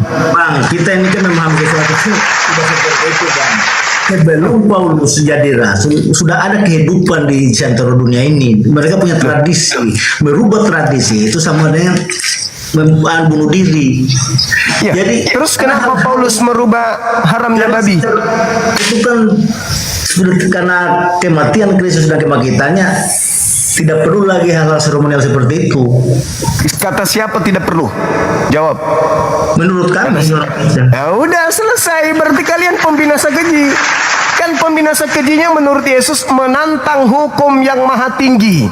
Kalian menantangnya, ya sudah. Inna lillahi wa inna ilaihi raji'un. Menurut abang, hukum yang maha tinggi itu apa? Menurut abang, hukumnya maha tinggi itu apa? Ya, hukum dari Sang Yang Maha Tinggi itu ketetapan-ketetapan yang datang kepada Nabi Musa, tapi ditantang, dihapuskan, dilawan, dibantai oleh sang pembinasa keji itu. Ada ketetapan itu untuk khusus untuk Bani Israel, Bang, bukan untuk semua bangsa. Nah, terus untuk apa? Untuk apa? Makanya itu kan bangsa pilihan. Ada aturannya khusus untuk mereka. Kalau begitu kenapa Paulus membatalkan untuk Kristen? Kan tidak perlu dibatalkan, tidak perlu dibatalkan karena hukum itu bukan untuk Kristen. Hukum Taurat itu hanya untuk Bani Israel, tapi Paulus dengan gayanya sok-sokan membatalkan itu untuk Kristen, padahal tanpa dibatalkan hukum itu tetap berlaku sampai hari kiamat. Itu tidak berlaku untuk Kristen karena hukum itu bukan untuk Kristen. Kristen mau makan babi, mau makan kucing, mau makan tikus. Tidak pernah Tuhan datang mengutus nabi untuk Kristen. Kristen, ini Tuhan kita melarang kita makan tikus, balau, padahal pararang. Tidak pernah. Tidak ada nabi, tidak ada nabi yang diutus untuk Kristen. Tidak ada. Memang bukan itu kan hanya ungkapan bahwa pengikut Kristus itu disebut Kristen waktu itu. Enggak dong. Yang disebut Kristen itu pengikut Paulus di Antioquia. Baca KPR 11 nomor 26. Setahun lamanya Paulus tinggal di sana bersama dengan murid-muridnya. Di sanalah kemudian mereka pertama kali disebut Kristen. Tidak ada ajaran Paulus itu memang segala Memang Paulus tidak mengajarkan menyembah dirinya, tetapi iblis yang ada di belakangnya memerintahkan Paulus untuk menyuruh orang-orang menyembah dirinya. Sekarang pertanyaannya, ada tidak Yesus mengajarkan untuk menyembah dirinya? Yang asli, Yesus asli ada enggak? Lihat kan psikologis waktu itu, Bang. Sedangkan Yesus tidak mengaku saja sudah dihukum. Makanya ini memang sejarahnya. Jadi maksud Anda Yesus sebenarnya mau mengajarkan bahwa sembahlah aku gitu? Untuk Yesus tidak pernah menyampaikan begitu karena memang dia Tuhan. Untuk apa dia? Nah, dari mana Anda mengatakan bahwa dia memang Tuhan? Siapa yang mengajarkan? Inilah penentang Tuhan yang maha tinggi. Tuhan yang maha tinggi mengatakan dalam Yesaya 43 nomor 10, engkaulah saksi-saksiku, tidak ada Tuhan yang dibentuk sebelum aku dan tidak akan ada Tuhan yang dibentuk setelahku. Nah, kenapa ada Tuhan dibentuk menjadi daging? Bukan Tuhan. Itu kan Loh, Anda mengatakan Yesus itu Tuhan itu sendiri, berarti Tuhan itu dibentuk menjadi daging. Sementara sumpah Tuhan di dalam Yesaya 43 nomor 10, tidak akan ada Tuhan yang dibentuk setelah aku. Lah, Yesus dibentuk jadi daging, berarti dia bukan Tuhan. Tapi Anda mengatakan Tuhan, berarti Anda pembinasa keji. Kalau Yesus itu bukan itu ayat itu kena, tapi kan Yesus itu Allah itu sendiri, firman Allah sendiri. Ini disinilah disinilah buktinya kalian itulah pembinasa keji itu. Bayangkan bang, bayangkan. Di dalam Ulangan 13 Tuhan Elohim mengatakan apa? Apabila, adik sayang nyariin lampu. Apabila ada keluargamu, sanak familimu, anakmu, kakakmu, saudaramu perempuan, saudaramu laki-laki, orang tuamu, ibu ayahmu mengajak engkau tunduk beribadah menyembah kepada selain daripada aku, maka dengan tanganmu sendiri kau harus membunuh dia dan kau harus bawa di depan gerbang untuk seluruh rakyat datang melemparinya batu sampai dia mati. Saking murkanya Tuhan itu. Tiba-tiba Anda dengan gampangnya mengatakan Tuhan itu Yesus itu sendiri. Berarti Anda lah pembinasa keji itu. Tuhan ini kan maknanya abang terlalu Tuhan ini kan agak terlalu sempit. Akhirnya kan bertabrakan dengan logikanya abang. Jadi yang Anda maksud Yesus itu Tuhan itu sendiri itu maksudnya apa? Dia jadi panutannya kami, pengendali kami. Sejak kapan Yesus mengendalikan orang-orang di luar Yahudi? Sedangkan orang non-Yahudi aja datang kepadanya pada saat itu, apa katanya? Aku bukan untuk anjing, aku hanya untuk domba. Aku diutus bukan untuk anjing tapi untuk domba. Tidak layak aku yang diperuntukkan untuk domba diberikan kepada anjing. Kata anjingnya, betul Tuan, tapi bukankah anjing makan sampah dari meja tuannya? Kan begitu. Kalian dianggap anjing sama Yesus. Itu kan ajaran abang. Masa abang tidak memahami ajaran itu? Itu kan masa kita ini kan manusia bisa memahami pemahaman bahasa-bahasa begitu itu. Yesus menganggap Bani Israel itu domba, di luar Bani Israel itu anjing. Apakah aku diutus untuk anjing? Tidak, aku diutus untuk domba. Makanya kalian makan babi karena kalian bukan domba, kalian serigala. Kalian non-Yahudi makan babi itu bang bukan ajaran, bukan ajaran. Oh, itulah kalian disebut pembinasa keji. Yesus mengatakan, barang siapa yang menghalalkan babi dan mengajarkan kepada orang lain menghalalkan babi, maka dia akan menempati tempat terhina. Itu kata Yesus, bukan kata saya. Tapi Anda menantangnya, berarti Anda lah pembinasa keji itu.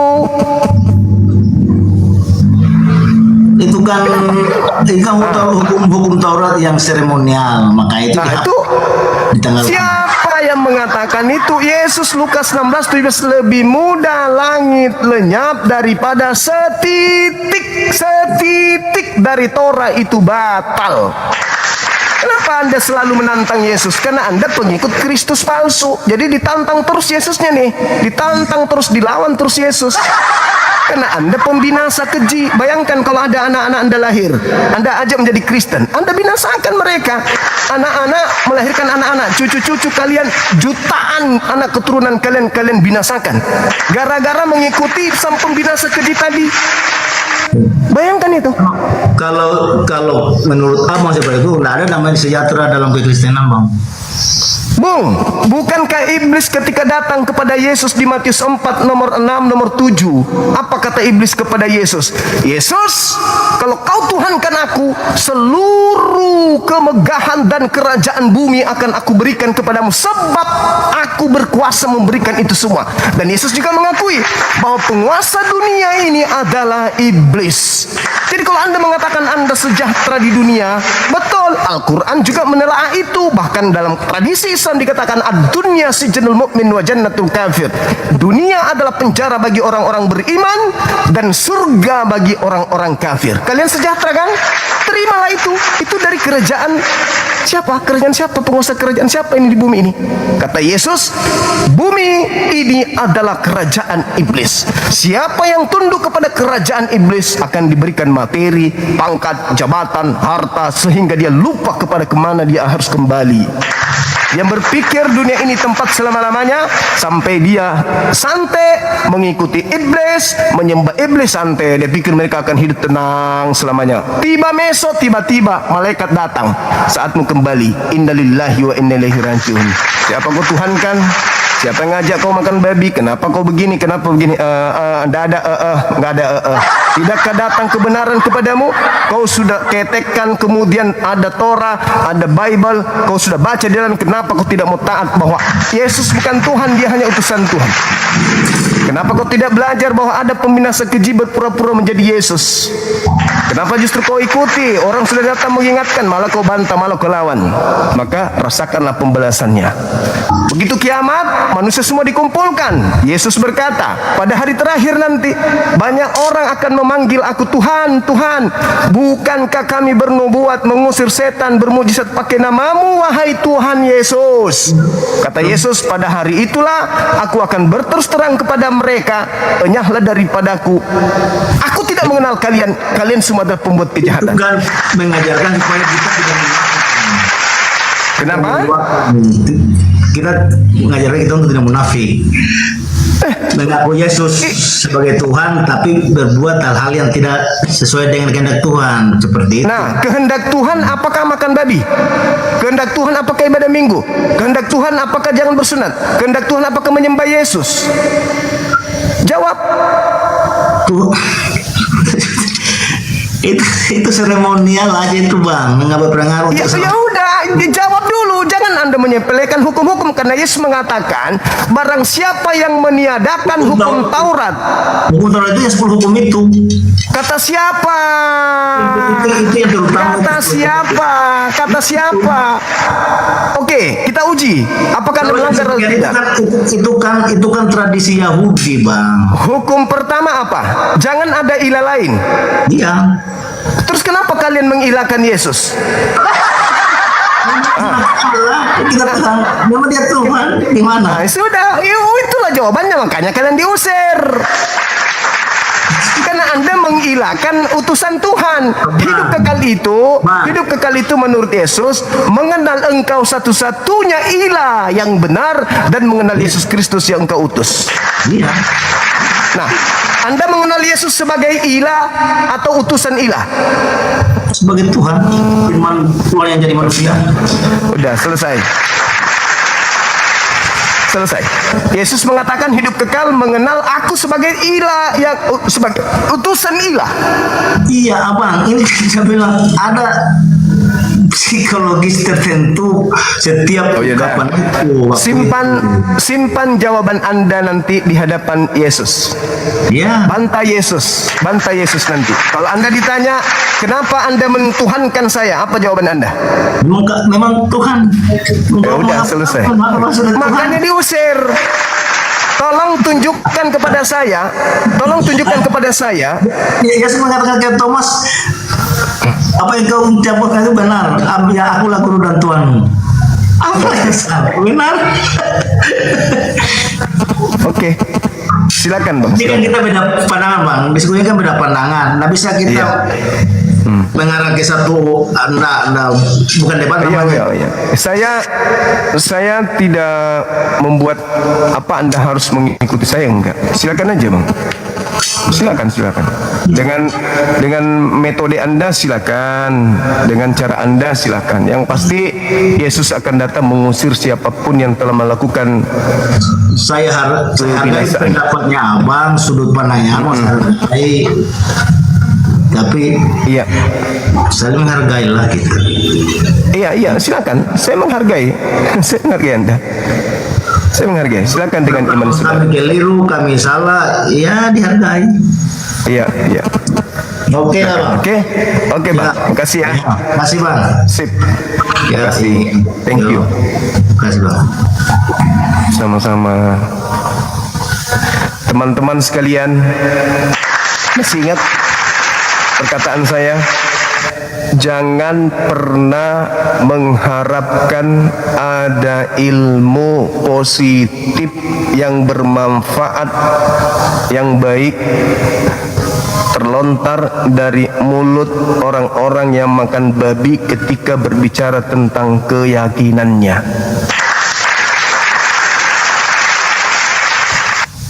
Apapun titlenya, semakin tinggi strata pendidikan mereka, semakin tidak ada ilmu yang akan keluar dari mulutnya.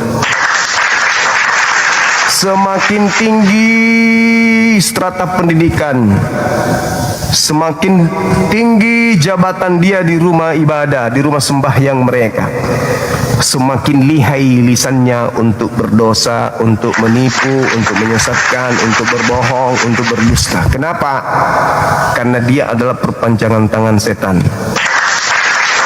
Waspadalah kepada penyesat yang datang kepadamu memakai namaku. Nama tadi yang dipakai siapa? Orang itu sedang membela siapa? Orang itu sedang mengatasnamakan pengikut siapa? Yesus. Mereka akan menyesatkan banyak orang. Anaknya 3 misalnya. 3 anaknya, beranak pinak masing-masing 7, 21 dikalikan lagi 7, berapa sudah orang yang disesatkan? Mereka akan membinasakan banyak orang. Itu 1 orang. Jumlah mereka di dunia berapa orang? Kali anaknya masing-masing 3, masing-masing 3. Betapa banyak penghuni neraka nanti. Walaqad sara'na li jahannam katsiran minal jinni wal ins. Aku Tuhan akan memenuhi neraka dengan manusia dan jin. Neraka akan penuh dengan golongan manusia dan jin. Kenapa? Lahum qulubul la yafqahuna biha. Mereka punya hati tapi mereka tidak menggunakan ayat-ayatku untuk sampai kepada kebenaran yang mutlak, absolut. Walahum a'yun la yubsiruna biha. Mereka punya mata tapi mereka tidak melihat bukti kebesaranku sebagai Tuhan. Walahum azanul la yasma'una biha. Mereka punya kuping, telinga, alat mendengar, tapi mereka tidak mendengarkan kebenaran dari ayat-ayatku yang disampaikan kepadanya. Innallaha jami'ul munafiqina wal kafirina fi jahannam jami'a.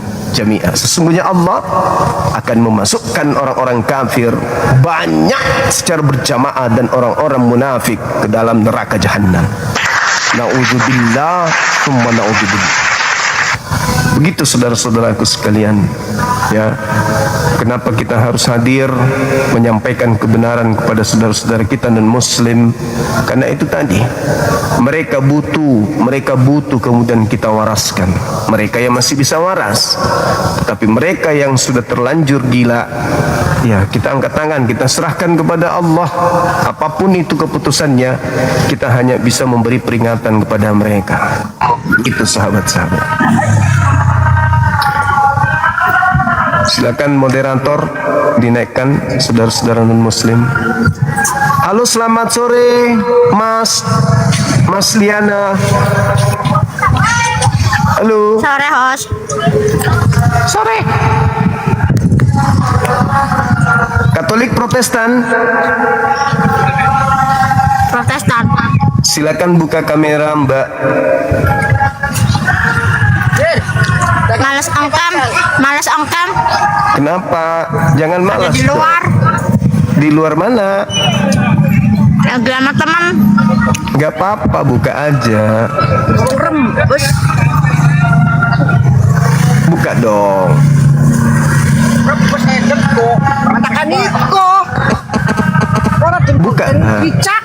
Buka. Buka. Nah, gitu dong. Dari Protestan ya? Oke. Tadi mendengarkan saya dengan saudara kita Protestan yang lain. Baru masuk. Mungkin ada yang mau ditanggapi terkait materi saya, sang pembinasa keji. Silakan.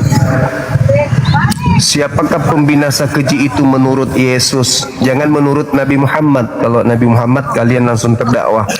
Menurut Yesus aja. Mana tahu kami sang pembinasa keji itu. Silakan.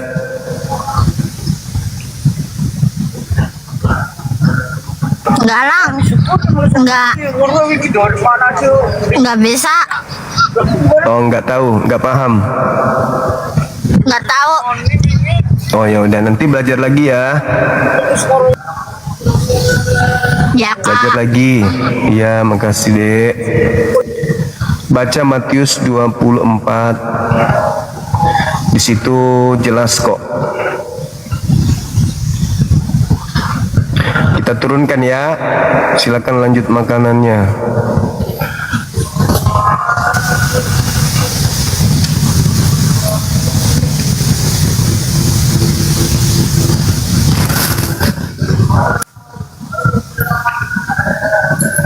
Wah, ini ada pendekar ini, pendekar. Assalamualaikum warahmatullahi wabarakatuh. Waalaikumsalam. Wih, ganteng kali bang. Aduh, kangen banget sama Bang Zuma ini. Iya, gimana sahabatku? Di mana posisi? Saya pikir gak dinaikin, tapi alhamdulillah dinaikin. Enggak, cuman ini aja apa namanya, menyampaikan aja ke Bang Zuma. Gimana? Apa namanya? Ya banyak kan, saya juga sekarang udah mulai mulai aktif lagi di TikTok ya, karena kan saya ngelihat tuh banyak sekali Oten ini terlalu banyak sekali yang enggak kita secara nggak sadar sebenarnya mereka tuh nggak bisa menjawab pertanyaan-pertanyaan satupun berdasarkan dalil, Bang Zuma. Jadi ya gimana ya, nggak bisa, mereka tidak ada satupun yang bisa menjawab, itu aja sih. Cuman tadi kangen aja sama Bang Zuma. Iya, sahabatku. Gue pengen ngobrol sedikit ya sama Bang Zuma, soalnya kalau gua WA jarang dibales, itu aja sih. Nanti kita jumpa lagi lah kalau aku ke Jakarta ya. Iya, jadi ya. Jangan iya aja, nanti nggak jumpa. Saya tuh nungguin Bang Zuma. Loh, ini sekarang saya tanya, saya itu kan resmi sebagai anggota PI kan, Bang Zuma yang ngeluarin. Hah? Iya dong. Iya kan, nah itu makanya kenapa kok saya nggak diundang gitu loh, orang datang saya nggak tahu. Kok diundang pula? Ya kalau aku datang langsung merapat, kita ngopi gitu loh. Sampai semua sikut minggir. Aku mau datang, abangku yang datang, nggak gitu. Harusnya gitu dong. Nggak perlu diundang, namanya orang di badan kan gitu. Iya, ya sekarang kan saya kan ngelihat ya bukan sok-sokan mau ngebela Bang Zuma, bukan karena bukan cari muka atau cari pamor, enggak. Cuman kalau saya lihat ya kayak gitu Bang Zuma. Banyak yang sebenarnya saya pengen kasih tahu ke Bang Zuma. Banyak tuh ayat-ayat yang sebenarnya jarang sekali teman-teman apologet tuh yang mereka layangkan gitu loh. Saya salah nggak saya kalau saya katakan begini Bang Zuma? Saya cuma mau tanya dulu, nggak lama, mungkin bentar lagi saya turun. Saya salah nggak saya menanyakan gini? Ini minta penilaian Bang Zuma, bahwa mereka itu bukan pengikut Yesus, mereka itu adalah pengikut Paulus. Dan kami Bang Zuma, semuanya yang ada di Komal ini membela Yesus karena Yesus adalah nabi kita yang ke-24. Betul tidak? Bener. Jadi kita bukan ngomongin tentang Otennya, tapi ini Yesus gua ini yang lu bilang mati di kayu salib. Gitu. Jadi saya lebih ngarahinnya ke situ gitu. Saya nggak peduli iman kita kan beriman kepada nabi yang datang lahir tanpa ayah. EGP dengan kalian itu nabi kita kok. Iya, itu nabi kita. Jadi tidak ada yang namanya kita mau ngomongin tentang Kristen. Nggak ada. Gua nggak peduli sama lu. Cuman jangan kau bawa-bawa Yesus itu sebagai junjunganmu. Kenapa? Karena semua apa yang mereka lakukan itu tidak ada ajaran Yesus satupun yang mereka jalani. Saya selalu tanya, satu aja ajaran Yesus yang mereka jalani itu apa? Tidak ada. Satu aja. Betul. Benar. Cuman itu selalu bilang kasih aja. Apa yang kalian ikuti? Kasih. Itu aja terus. Ya, jadi saya takut salah nih, karena banyak ada beberapa teman-teman muslim ngomong, enggak Andre, beda Isa sama Yesus. Oh enggak. Yang membedakan itu adalah ceritanya Paulus tentang Yesus. Jadi mereka membuat cerita Yesus ini jadi sebagai Alkisah. Jadi bukan Yesus sebenarnya itu yang ada di Bible sebenarnya, gitu loh. Yesus yang sebenarnya itu memang yang ada di Bible gitu. Dan Tidak ada yang namanya kalian satu ajaran pun yang kalian jalani. Makanya Yesus mengutuk kalian di Matius 7 ayat 21 sampai dengan 23. Yesus mengutuk kalian itu. Gue nggak terima Yesus gue dibilang gila di Markus 3 ayat 21. Contohnya kayak begitu. Nah, apakah saya untuk melakukan narasi itu salah atau enggak, Bang Zuma? Saya minta bimbingannya Bang Zuma ini untuk saya aktif lagi di TikTok. Kalau pembuktian Quran kan jelas, pengikut Nabi Isa selalu diunggulkan dari orang-orang kafir. Ya kan gitu. Terus di dalam Yohanes 16 jelas datanya di sana, apabila roh kebenaran itu datang, maka dia akan memuliakan aku. Kita kan yang memuliakan. Berarti yang ada pada diri kita lah roh kebenaran itu. Roh Kudus itu sebenarnya ada di kita, bukan di mereka. Karena memang kata Roh Kudus itu adanya di Al-Quran, tidak ada di Bible. Mereka cuma niru-niru doang. Jadi yang memuliakan Yesus itu ya kita, umat Islam, bukan mereka. Jadi saya nggak salah ya Bang Zuma ya? Enggak. Menarasikan itu nggak salah ya? Enggak sahabatku, enggak. Teman-teman, beliau ini mu'alaf, beliau ini keren. Baru-baru ini memu'alafkan anak kandungnya sendiri. Wah, Masya Allah, Ya, luar biasa. Alhamdulillah, Aldo. Aldo ini dulu itu pembenci pembenci saya. Aldo itu dulu benci banget sama saya. Benci banget sampai benar-benar ya waktu itu ngebuang makanan saya itu ke got itu, ini dia. Dan saya jadi saya mau cerita sedikit aja, mungkin gak sampai 5 menit. Itu kan Bang Zuma tahu saya umroh ya Bang Zuma ya. Saya umroh itu ada teman-teman jemaah saya bilang, Dre, kalau lihat kalau ngelihat Ka'bah, kau minta salah satu permintaan yang nggak mungkin. Yang pertama saya minta itu, pikiran saya apa? Duit. Demi Allah Bang Zuma. Wah, duit nih supaya gua, ya Allah, 2 triliun ya Allah. Fulus. Ibarat kayak begitu. Jujur aja saya ada keinginan itu. Itu masih di dalam perjalanan saya dari hotel ke Mekah, ke Ka'bah. Nah, itu kan jalan itu kan kita kan biasa laibak kalau baik kan gitu terus jalan sampai akhirnya turun di eskalator.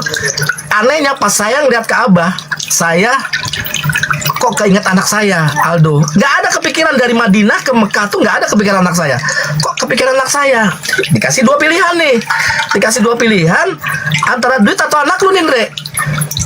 Gitu, kayak di sininya tuh dikasih 2 pilihan nih. Pada saat saya tawaf itu kan, kok kenapa saya sebutkan itu anak saya terus?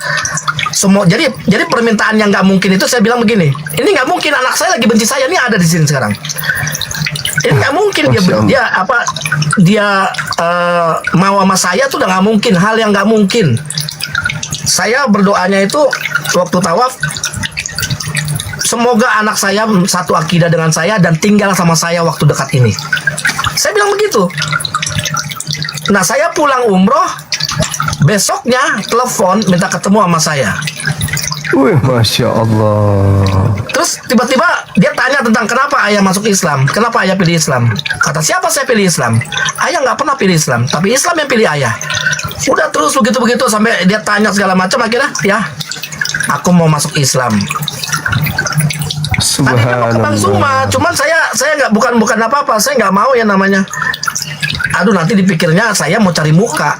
Akhirnya saya iya, saya orang-orang berpikir begitu kan. Akhirnya saya bingung, saya mualafin sendiri dan akhirnya saya butuh surat, saya ke Konoditan. Gitu. Mana? Aldo. Ini saya mau perkenalkan sedikit, habis itu saya turun Bang Zuma. Saya memperkenalkan sedikit anak saya nih. Nah, lampunya. Nah, ini tahu dia tahu Bang Zuma tuh. Oh iya Bang. Hai Nanda. Assalamualaikum warahmatullahi wabarakatuh. Waalaikumsalam warahmatullahi wabarakatuh. Ya, Bang Lima kenawai. Mau sholat? Iya. Oh, Masya Allah. Itu ponaan kita tuh yang sudah syahadat tuh, Masya Allah, luar biasa. Oh, syahadat kapan? Udah 2 bulan ya. 3 bulan yang lalu. Tiga Oh, bulan. masya Allah, alhamdulillah. Udah disunat belum? Udah Udah disunat. dong. Oh ya, harus lagi dong kalau masuk Islam sunat lagi. Ya enggak juga begitu, Koles. Oh gitu. Oke. Udah. lanjut gimana? Pokoknya bersyukur ya kan. Akhirnya Allah itu dengerin doa saya ya kan. Dulu nih bencinya gimana kan sama ayah kan? Bencinya dipengaruhin sama mantan istri segala macam. Akhirnya dia tuh kok tiba-tiba saya pulang umroh, dia datang, dia tanya langsung syahadat. Itu yang saya bingung. Ini nggak mungkin nih terjadi gitu. Ini sesuatu yang bikin saya Allah selalu memberikan jalan buat saya gitu. Jadi Alhamdulillah. sebelumnya terima kasih doanya juga dari Bang Zuma, dari teman-teman semuanya. Dan terima kasih udah dinaikin Bang Zuma. Makasih banyak. Saya pikir nggak dinaikin. Alhamdulillah Bang Zuma itu Dinaikin, abang saya. alhamdulillah. Nah ini anak saya nih selalu ya coba ya naik ke Bang Zuma, boleh nggak, bisa nggak, bisa. Wah susah kalau naik ke Bang Zuma, saya bilang gitu. Jadi nggak taunya dia dulu benci Bang Zuma, nggak taunya dia sekarang jadi ini Bang Zuma gitu. Dulu dia nggak suka Bang Zuma nih. Dia nggak Nanti suka Bang Zuma ngopi ya dulu. kita di Jakarta sama Om nanti ya. Jumpa kita ya. Nanda. Siap. Di Jumpa Jakarta. nanti katanya Bang Zuma. Itu Bang Sugi ya? Ini Bang Sugi tuh. Dia tahu Bang Sugi. Waalaikumsalam warahmatullahi Bang Sugi. wabarakatuh. Dia tahu Bang Sugi juga. Masya Allah, luar Ada biasa. 2 mualaf Prince di sini. Mantap. Dua malam. Mantap. Luar biasa. Semoga ini ya istiqomah ya. Ya, Insya Bang, ya. Allah. Tuh tanya sama Bang Sugi. Ya, Masih apa kan? Masih semangat kan? Masih Gak alhamdulillah. pengen cingkrak lagi di gereja? Gak pengen? Oh enggak, syukur lah. Udah males. Emang kenapa? Kok kamu udah males? Kenapa? Duit perpuluhannya nggak ada. Apa? Duit perpuluhannya nggak ada. Emang kalau janji iman harus berapa? Tunggu dulu nih. Emang janji iman harus berapa? Jadi janji iman itu buat ikut acara Natal gitu. Berapa harus bayar berapa? Cepet males. Udah beli rokok aja mending. Oh maksudnya bayar perpuluhannya, capek di situnya maksudnya. Udah, jadi gini, dia Katolik. Terus karena saya udah berpisah, dia ikut suaminya siapa? Nyokap itu Pentakosta ya? Pentakosta. Nah, di Pentakosta ini banyak banget tuh puluhan. Di Katolik kan nggak ada. Dia stres dianya. Terus dia mau dia istilahnya mau ikut Natal aja, janji iman itu harus bayar 100.000. Ya Allah. Gitu. Kalau nggak ada duit itu nggak boleh ikut Natal. Astagfirullah. Gitu. Akhirnya Gitu ya ya? udah. Ya memang Info baru ini loh. Ya Allah. Ini tanya anak saya itu. Ya memang nggak boleh begitu. ikut Natal. Ibadah di Kalau nggak Kristen bayar itu janji iman artinya boleh ikut kamu Natal. bayar. Nggak bayar nggak ada ibadah. Ibadah bayar. Habis berapa sekali kebaktian habis berapa? Satu orang tuh cepet. Jadi misalkan keluarga ada 5 orang, 500 gitu. Waduh, buset. Gitu. Udah ke masjid aja, ke masjid gratis, pakai airnya juga bebas. Res, Kalau demi di Allah, Islam- gua nggak buat cerita kalau di 5 Islam waktu ibadah sholat. itu kan kalau di Islam alhamdulillah. ibadah itu kan artinya kita menyerahkan diri, mengabdi kepada Allah kan. Kalau di Kristen enggak, ibadah itu artinya kamu harus bayar kan. Nggak bayar nggak ada Assalamualaikum. Assalamualaikum. Iya, gua nggak maksudnya. Ini nih jujur nih demi Allah saya nggak buat cerita, saya nggak buat supaya kesannya apa. Ini demi Allah hilang hidayah saya 5 waktu sholat. Masya Allah. Jadi dia tuh sendiri malah bangunin saya kan, ya subuh, oh ya gitu kan, ayo. Alhamdulillah dia udah hafal sampai 3 bulan ini udah lumayan banyak surah-surahnya sampai sekarang dia bilang pengen Ar-Rahman ya udah ayo. Jadi kebetulan saya yang ngajarin. Weh, ini Bang Andre di bawah ada yang lucu. Kalah nonton bioskop, iya ya, nonton bioskop 65. Ini 100.000 ini.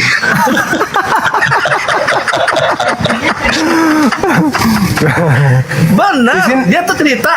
Dia bilang saya kalau 5 izin- keluarga ya 500.000. Siapa? Iya. Fatwa Gurunda. Iya. Lanjut ya. Ya, Siap. siap Gurunda. Saya juga nggak lama-lama. Saya juga. Oh iya. Ngobrol dulu sama kawan-kawan kita. Nggak usah Oh ya, kemana-mana. siap. Tapi sebelum dilanjut ya, seperti biasa saudaraku sekalian, setiap saya naik komal saya mau ngemis koin. Dan dari koin ini nanti semua yang saya dapat kita sumbangkan untuk pembangunan rumah apologet ya. Rumah apologet. Sekolah apologet Islam Indonesia. Alhamdulillah kemarin dapat 126.000. Terus sebelumnya dapat 158.000. Alhamdulillah saudaraku, dari satu mawar insya Allah bisa untuk paling tidak bisa dapat satu paku kan. Kalau di akun Anda ada 2 mawar, 3 mawar, lempar ke saya, lempar. Ya, insya Allah ini nanti akan menjadi berkah untuk bekal kita di akhirat nanti. Amin. Betul enggak Bang Andre? Amin. Amin. Amin ya robbal alamin. Masya Allah, barakallah. Langsung dikasih itu apa namanya Ustadz Sugi. Itu doa itu Ustadz Sugi. Makasih banyak. Ya, Barakallah semuanya yang udah ngelempar gift ya, Masya Allah, barakallah fikum. Semoga kesehatan, ya kesejahteraan selalu menyertai Anda. Keluarga Anda dijaga oleh Allah sehingga tercapai keluarga yang sakinah, mawaddah, warahmah. Ya, dipermudah segala urusan karena Allah sendiri sudah berjanji intang surullah yang surkum wa yusabit aqdamakum. Jika kamu membantu agama Allah, maka Allah akan bantu kamu. Allah akan permudah urusanmu. Begitu. Bang Kores dilanjut Bang Kores. Bang Andre silakan Bang Andre kalau mau dilanjut. Udah sih, udah. Tadi Bang Zuma nanya apa namanya tentang apa anak saya ini baru mualaf segala macam. Ya alhamdulillah dari hal yang nggak mungkin itu inilah Islam, sesuatu hal yang nggak mungkin jadi mungkin. Yang apa panggilan Allah itu di Mekah itu bukan isapan jempol. Pada saat kita sampai di tanah Mekah itu memang benar apa yang kita doakan itu dikabulkan. Sesuatu hal yang tidak mungkin itu terjadi. Hal yang nggak mungkin itu anak saya mualaf itu saya benar-benar Mbak Sugi tahu kan ceritanya yang saya bawa makanan ke sekolahan dia terus dibuang di got. Ya, Bang Andre cerita sampai nangis. Masuk anakku megang kerah bajuku waktu itu kan, sampai nangis-nangis itu. Ya Allah, ya Rabbi. Ini nggak nyangka juga kan. Dahulu begitu apa ya bisa kita bilang durhaka sama ayah gitu kan, sampai megang kerah baju begini sampai ayahmu tuh nangis tuh cerita sama saya tuh. Ayahmu cerita sama saya nangis itu. Ya. Cerita itu nangis ayahmu. Dipikir saya bohong ceritanya. Oh enggak. Di sekolahan ayah bawa apa? Itu apa kayak kue leker yang tipis. Terus? Aku tepis, buang masuk got. Panggil ayah apa? Dre tuh. Iya Andre gitu. Ya itu cerita itu ayahmu cerita ke saya itu. Sampai nangis ayahmu cerita waktu itu. Tapi Masya Allah tidak menyangka kalau kamu akhirnya juga terbuka pikirannya ya. Allah kasih hidayah, Masya Allah. Suatu kebahagiaan itu. Masya Allah. Ya, jadi saya tuh juga mikir ini hal yang nggak mungkin bisa sama saya itu nggak mungkin satu akidah. Makanya saya waktu di Mekah itu saya tawaf itu 7 kali itu saya cuma bilang semoga anak saya Aldo itu bisa satu akidah dan bertinggal sama saya. Itu aja saya minta. Saya cuma minta itu. Ya Allah, saya cuma minta itu. Akhirnya Allah kasih dengan waktu yang 2 minggu kemudian. Waktu singkat ya Bang Andre ya. Sangat singkat. Ya betul, waktu sangat singkat. Jadi itulah yang menjadi saya mempertahankan. Kenapa nggak duit Dre gitu? Jadi disuruh korbanin nih antara anak atau duit. Saya anak. Anak. Kafe saya kan sekarang udah ditutup. Kira-kira gimana? Alhamdulillah, saya jalanin. Saya masih bisa jual barang segala macem. Ya kan nggak masalah. Sekarang kan kafe saya udah nggak bisa jualan, udah tutup. Udah nggak. Jadi sekarang lagi. Usaha Bang Andre apa? Udah tutup, udah. Jadi kita jualan di pinggir jalan ya? Di pinggir jalan mahal tuh. Enggak masalah lah. Jadi apa namanya yang saya lakukan itu sekarang istiqomah. Saya bilang sama Aldo, istiqomah ya Kak ya, istiqomah ya. Iya, istiqomah. Selalu, dan saya juga alhamdulillah yang ngajarin dia Al-Fatihah, yang ngajarin dia ini segala macam surat-surat saya ngajarin. Makanya kenapa saya nggak aktif? Karena saya ngajarin anak saya. Iyalah Bang, udah dapat hidayah jangan sampai disia-siakan kan. Harus belajar betul-betul gitu. Masya Allah. Ya alhamdulillah kalau seandainya Allah itu memberikan jalan yang terbaik ya buat anak saya. Saya tinggal satu lagi Aldo ya. Tinggal satu lagi nih Rafa ini. Satu lagi sudah apa namanya, alhamdulillah sudah apa namanya, sudah bisa memberikan apa ya, hidayah lagi buat anak saya yang satu lagi nih. Aduh udah cukup, Allah panggil gua udah cukup deh, nggak apa-apa panggil gua lah Allah, sudah cukup. Udah itu aja sih ya. Sebelumnya saya izin pamit, terima kasih buat teman-teman semuanya. Nggak maksud saya naik cuman karena kangen sama Bang Zuma tadi. Jujur saya kangen sama Bang Zuma, saya pengen Bang Zuma ya istilahnya kira-kira dinaikin nggak ya? Alhamdulillah dinaikin. Alhamdulillah masih ini. Saya cuma pengen kalau Bang Zuma ke Jakarta, tolong Kores, tolong undang gua Kores. Gua mau bawa apa namanya anak gua, pengen ketemu. Karena dulu dia pembenci Bang Zuma, akhirnya dia jadi pendukung Bang Zuma. Gitu. Gue minta tolong lah naikin. Undang. Oke. Izin pamit. Terima kasih Ustadz Sugi semuanya. Makasih banyak. Jazakallah khairan. Mohon undur. Wabillahi taufiq wal hidayah. Wassalamualaikum warahmatullahi wabarakatuh. Waalaikumsalam warahmatullahi wabarakatuh. Bang Kores diumumin Bang Kores. Bang Kores, mana orangnya nih? Bang Kores. Gimana kabarnya Bang M Isa Tarigan? Sehat? Alhamdulillah sehat Bang, cuman sekarang lagi penyembuhan aja Bang. Sakit apa rupanya? Kan habis mualaf udah 1 minggu, hari keempat mualaf aku disunat Bang. Oh iya ingat Masya Allah. Ini orang-orang yang sudah mau menggunakan akal sehatnya ya, dapat hidayah subhanallah. Ya, jadi gimana Bang, bisa merasakan ya setelah apa namanya menjadi Islam, bisa membedakan bagaimana dulu Kristen dan sekarang Islam itu sudah bisa merasakan Bang ya? Iya Bang. Masya Allah. Lebih tenang, lebih damai lah rasanya Bang. Masya Allah. Jadi ceritanya sama juga kayak anak bapak tadi Bang.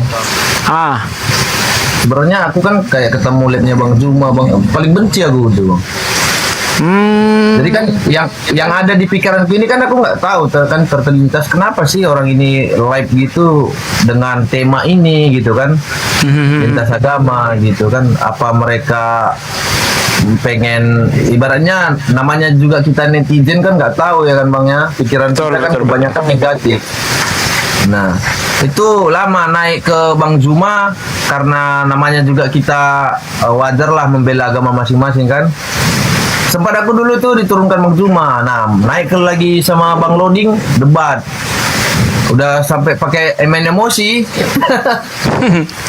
Udah emosi ya Bang Zuma. Nah tapi nggak tahu ya, tiba-tiba ada ayat itu yang membuat aku bingung, itu dikasih Bang Loading kemarin tuh. Ayat apa itu Bang? Di Bible? Iya di Alkitab. Apa itu ayatnya? Nah itu masalah ibaratnya logikanya Tritunggal juga sih Bang. Nah di situ aku cari-cari, iya deh, sedangkan Yesus aja nyembahnya sama Allah kan. Betul.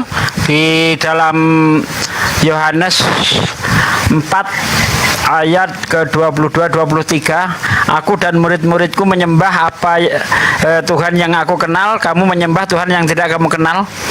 Itu kan kami berarti kan Yesus dan murid-murid kan. Iya. Nah, terus yang paling dalam aku paling ibaratnya ini kan Bang, itu kebanyakan Kristen kan mengikut hukum Taurat kan Bang. Gimana? Kan mereka ada kebanyakan itu ngikutin hukum Taurat tapi nggak dijalankan kan gitu. Oh ya bukan mengikut namanya lah. Ya makanya itu Bang, tetapi itu yang terdata di Alkitab mereka kan gitu Bang. Ya betul. Yang pertama yang bikin aku juga ini heran sama Kristen, banyak yang gerejanya hari Minggu itu aku nggak tahu karena kenapa. Sedangkan di Alkitab itu udah tercatat, ingatlah dan kuduskanlah hari Sabat katanya. Betul. Nah terus ada juga dalilnya di situ, jangan pernah menyembah Allah, jangan pernah menyembah Tuhan lain selain Allah gitu kan Bang. Iya, jangan ada Allah lain di hadapanku. Iya, di hadapanku. Keluaran 20 itu. Iya Bang, Keluaran 20 semua itu Bang. Nah, sedangkan kebanyakan kita ibaratnya mau di gereja, mau berdoa dalam nama Tuhan Yesus, gitu loh. Sedangkan di situ udah ada tercatat nggak ada Tuhan selain Allah kan Bang. Betul, nggak ada. Itu aku bingung. Nah, terus aku lagi pertanyaan kemarin tuh, kenapa sih di Alkitab nggak ada Nabi Muhammad? Nah, aku selidikin lah kan Bang. Nah, itu kebetulan Bang Nandar lagi kemarin yang jelaskan sama aku.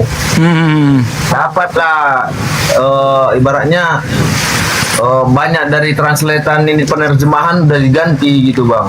Betul. Jadi kan gini Bang, bangsa Israel ini kan bangsa yang tegar tengkuk kan, bangsa yang suka merubah-rubah gitu kan. Al-Quran sendiri kan mengatakan demikian, mereka itu suka merubah-rubah ayat-ayat Allah. Nah, karena mereka itu adalah bangsa yang merasa diri bangsa paling hebat, ya kan, bangsa di luar Israel itu dianggap goyim, ya, bangsa yang najis. Jadi mereka itu tidak mau kalau ada nabi di luar Israel, makanya dirubah-rubah oleh mereka. Padahal kalau kita teliti secara benar, ada ciri-cirinya, ada Bang. Contoh di dalam Lukas 18 ayat 19, apabila barang siapa yang tidak mendengarkan firmanku yang diucapkan nabi itu demi namaku, daripadanya akan aku tuntut pertanggungjawaban. Nah, demi namaku dalam bahasa Arabnya bismillah. Sekarang nabi siapa yang ketika mau menyampaikan firman Tuhan dengan bismillah? Nabi Muhammad. Nabi Muhammad. Selain itu tidak ada Bang. Kemudian kalau kita korelasikan nanti dengan kisah para rasul, ya, kisah para rasul 3 ayat 22, ya, itu di situ, dan akan terjadi orang yang tidak mendengarkan nabi itu akan dibasmi dari umat kita. Akan terjadi tuh, sudah terjadi atau belum? Berarti belum terjadi dong. Berarti itu bukan Yesus dong. Nah, ya cuma siapa? Nabi Muhammad di situ, Bang. Sebenarnya ada banyak, Bang. Apalagi kalau ngerti bahasa Ibrani seperti Yonatan Nandar, wah, malah lebih gampang itu nanti, Bang. Untuk mencari itu lebih gampang. Begitu, Bang.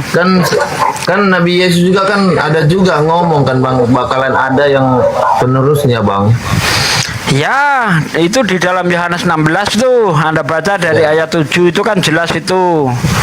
Ya, itu syaratnya sang penghibur itu datang kalau Yesus pergi. Kalau Yesus pergi, penghibur itu tidak akan datang. Orang Kristen mengasumsikan itu Roh Kudus. Sementara Roh Kudus sudah datang, ya kan? Roh Kudus sudah datang ketika Yesus sudah datang. Bahkan waktu pembaptisan Yesus, ada Roh Kudus yang berupa burung merpati. Dia pernah memberkati Elizabeth, dia pernah memberkati Maria. Ya kan? Jadi tidak mungkin itu Roh Kudus, karena syarat kedatangan sang penghibur, ya, atau Parakletos dalam bahasa Yunaninya, itu Yesus harus pergi. Kalau Yesus tidak pergi, Roh Kudus tidak penghibur itu tidak akan datang. Gitu, Bang. Pak, maaf Pak, ini ada kawan-kawan kita ke bawah, ini barcode-nya Kris Bapak coba agak ke bawah, jangan kena ininya. Apa itu? Kena tema, jangan kena tema, nggak bisa mereka ini scan katanya, Pak. Iya. Gimana ya? Jangan kena tema kita nih, tulisan tema. Iya, iya. Ya, saudaraku sekalian ya, yang ingin berpartisipasi dalam pembangunan sekolah apologet, Anda bisa melalui KIP ya, bisa melalui KIP. Kalau melalui KIP itu melalui saya, insya Allah seluruhnya akan kita sumbangkan ya, akan kita sumbangkan untuk pendirian rumah sekolah apologet. Ya, masya Allah. Kemudian yang mau melalui QRIS silahkan di scan atau paling tidak di copy paste dulu, di screenshot dulu. Ya, karena mungkin kita kan tidak tahu namanya orang sekarang itu belum ada uang ya, paling tidak pasang niat lah. Pasang niat dulu, ya Allah, beri aku kelebihan rezeki ya Allah, semoga aku bisa ikut berjuang. Nah, kayak gitulah paling tidak itu niat. Karena gini Bang, niat di dalam Islam itu Bang, ya, baru niat itu sudah dicatat amal kebaikan. Kita dapat satu amal kebaikan gitu loh. Nah, kalau kita jadi berbuat kebaikan, maka dicatat lagi, kita dapat 2. Nah, kebalikan dari ketika kita berbuat jahat, baru niat berbuat jahat tidak dicatat oleh Allah, tidak dicatat sebagai amal keburukan, tidak. Tapi ketika kita melakukan kejahatan itu baru dapat 1 kebaikan, niat dapat 1, berbuat baik dapat 1, dapat 2. Ya, ini hanya mempermudah bahasa kita, tapi itu sebenarnya lebih wah sebenarnya kan. Nah, ketika kita berbuat jahat, kita cuma dapat 1, bukan dapat 2, enggak, dapat 1. Jadi kalau ada orang Islam kok merugi, dosanya lebih banyak, wah ini orang paling celaka Bang. Iya kan, orang paling celaka karena baru niat aja udah dapat. Sementara baru niat kejahatan nggak dapat, kita nggak dapat dosa, belum dicatat oleh Allah gitu Bang. Assalamualaikum Ustaz Dio. Waalaikumsalam Pak De. Lanjut Pak De. Ya, masya Allah. Kirisnya mundur dikit katanya. Suruh mundur. Oke, saya undurkan. Gimana? Agak ke bawah dikit lagi. Itu nggak bisa Bang, udah mentok itu. Ya udah mentok ya. Udah berarti mentok. Temanya harus yang digeser harusnya Bang. Temanya ini Bang Juma yang bisa geser, aku nggak bisa, aku bukan moderator aku. Oh, udah bisa kayaknya. Udah, masya Allah. Ya, bagi saudaraku yang melalui KIP ya silahkan melalui saya. Paling tidak kita itu kalau tidak mampu berbuat banyak ya setidaknya seperti burung pipit ketika ingin memadamkan api yang membakar Nabi Ibrahim. Dengan paruhnya yang begitu kecil, burung pipit ikut mengambil air. Ditegur itu, "Hei burung pipit, kamu ini ngapain? Ya kan, dengan paruhmu yang kecil itu apa bisa memadamkan api?" Setidaknya aku ikut andil di dalam kebaikan. Nah itu ya, ini hanya filosofisnya yang kita ambil ya. Setidaknya saya ikut andil di dalam kebaikan. Demikian juga kita, mampunya seberapa? 1.000 silahkan, 2.000 bagus, 3.000 mantap, 5.000 alhamdulillah, syukur-syukur 100.000 subhanallah. Ya kan, siapa lagi yang akan mewariskan ilmu kristologi kalau bukan kita, ya, supaya anak-anak kita nanti semakin lama fitnah akhir zaman itu semakin ngeri kawan. Kalau anak kita ini tidak kita bekali dengan ilmu yang bermanfaat, dengan kajian-kajian kristologi, wah ini sangat berbahaya. Ya, kristenisasi semakin lama semakin canggih kawan. Nah, semakin canggih, maka kita harus membekali diri kita, anak-anak kita, saudara-saudara kita ya dengan ilmu kristologi. Nah, di Indonesia baru pertama kali ini ya, baru satu-satunya dari Yayasan Apologet Islam Indonesia yang mempunyai cita-cita untuk membangun sekolah apologet. Allahu Akbar. Dibantu saudaraku, tolong dibantu. Tanpa Anda semua kita nggak bisa berbuat apa-apa, hanya tinggal cita-cita saja. Tapi kalau kita bersatu, umat Islam ini kaya, bersatu, satu orang 10.000 aja, ya kan, Masya Allah, itu akan segera terlaksana. Begitu. Silakan Bang Tarigan, apalagi yang mau disampaikan Bang? Mumpung ada Ustadz Dio, silakan tanya-tanya soal Islam, boleh Bang? Ya, alhamdulillah sih ya Pak Ustadz ya, untuk sekarang ini tinggal untuk belajar Al-Quran, untuk mendalami agama lagi lah Bang. Iya Bang. Ya, harapan saya Bang ya, seperti Anda ini orang-orang yang baru mualaf, jangan ikut debat dulu Bang. Ya, perdalam aja dulu Islam. Ini saya lihat, aduh, kawan-kawan mualaf ini, wow, udah pada sibuk ikut debat. Lo belajar Islamnya kapan? Ya kan, belajar Islam, belajar baca Quran. Nanti kalau udah mantap maju. Tapi kalau baru mualaf kemarin sore udah ikut debat, kita orang-orang yang lama ini agak ngeri-ngeri sedep gitu Bang. Agak ngeri-ngeri sedep gitu. Wah, ini jangan-jangan belum tahu apa-apa udah kena duluan nih kan gitu. Ngeri-ngeri sedap Bang. Betul. Ya. Halo 44. Tanya belajar pelan-pelan lah Pak Ustadz. Iya. Ya Bang, Assalamualaikum Bang. Waalaikumsalam warahmatullahi wabarakatuh. Ini Bang, di bawah ada yang minta typing nomor rekeningnya Bang, dicantumkan Bang ini Bang. Saya nanti kalau duit saya akan apa ini Bang, akan bantu tolong Bang. Masya Allah. Ya Bang. Ya, yang hafal rekeningnya bisa ya, tolong ditulis ya. Yang hafal rekening saya nggak hafal. Melalui QRIS lebih cepat kok Bang.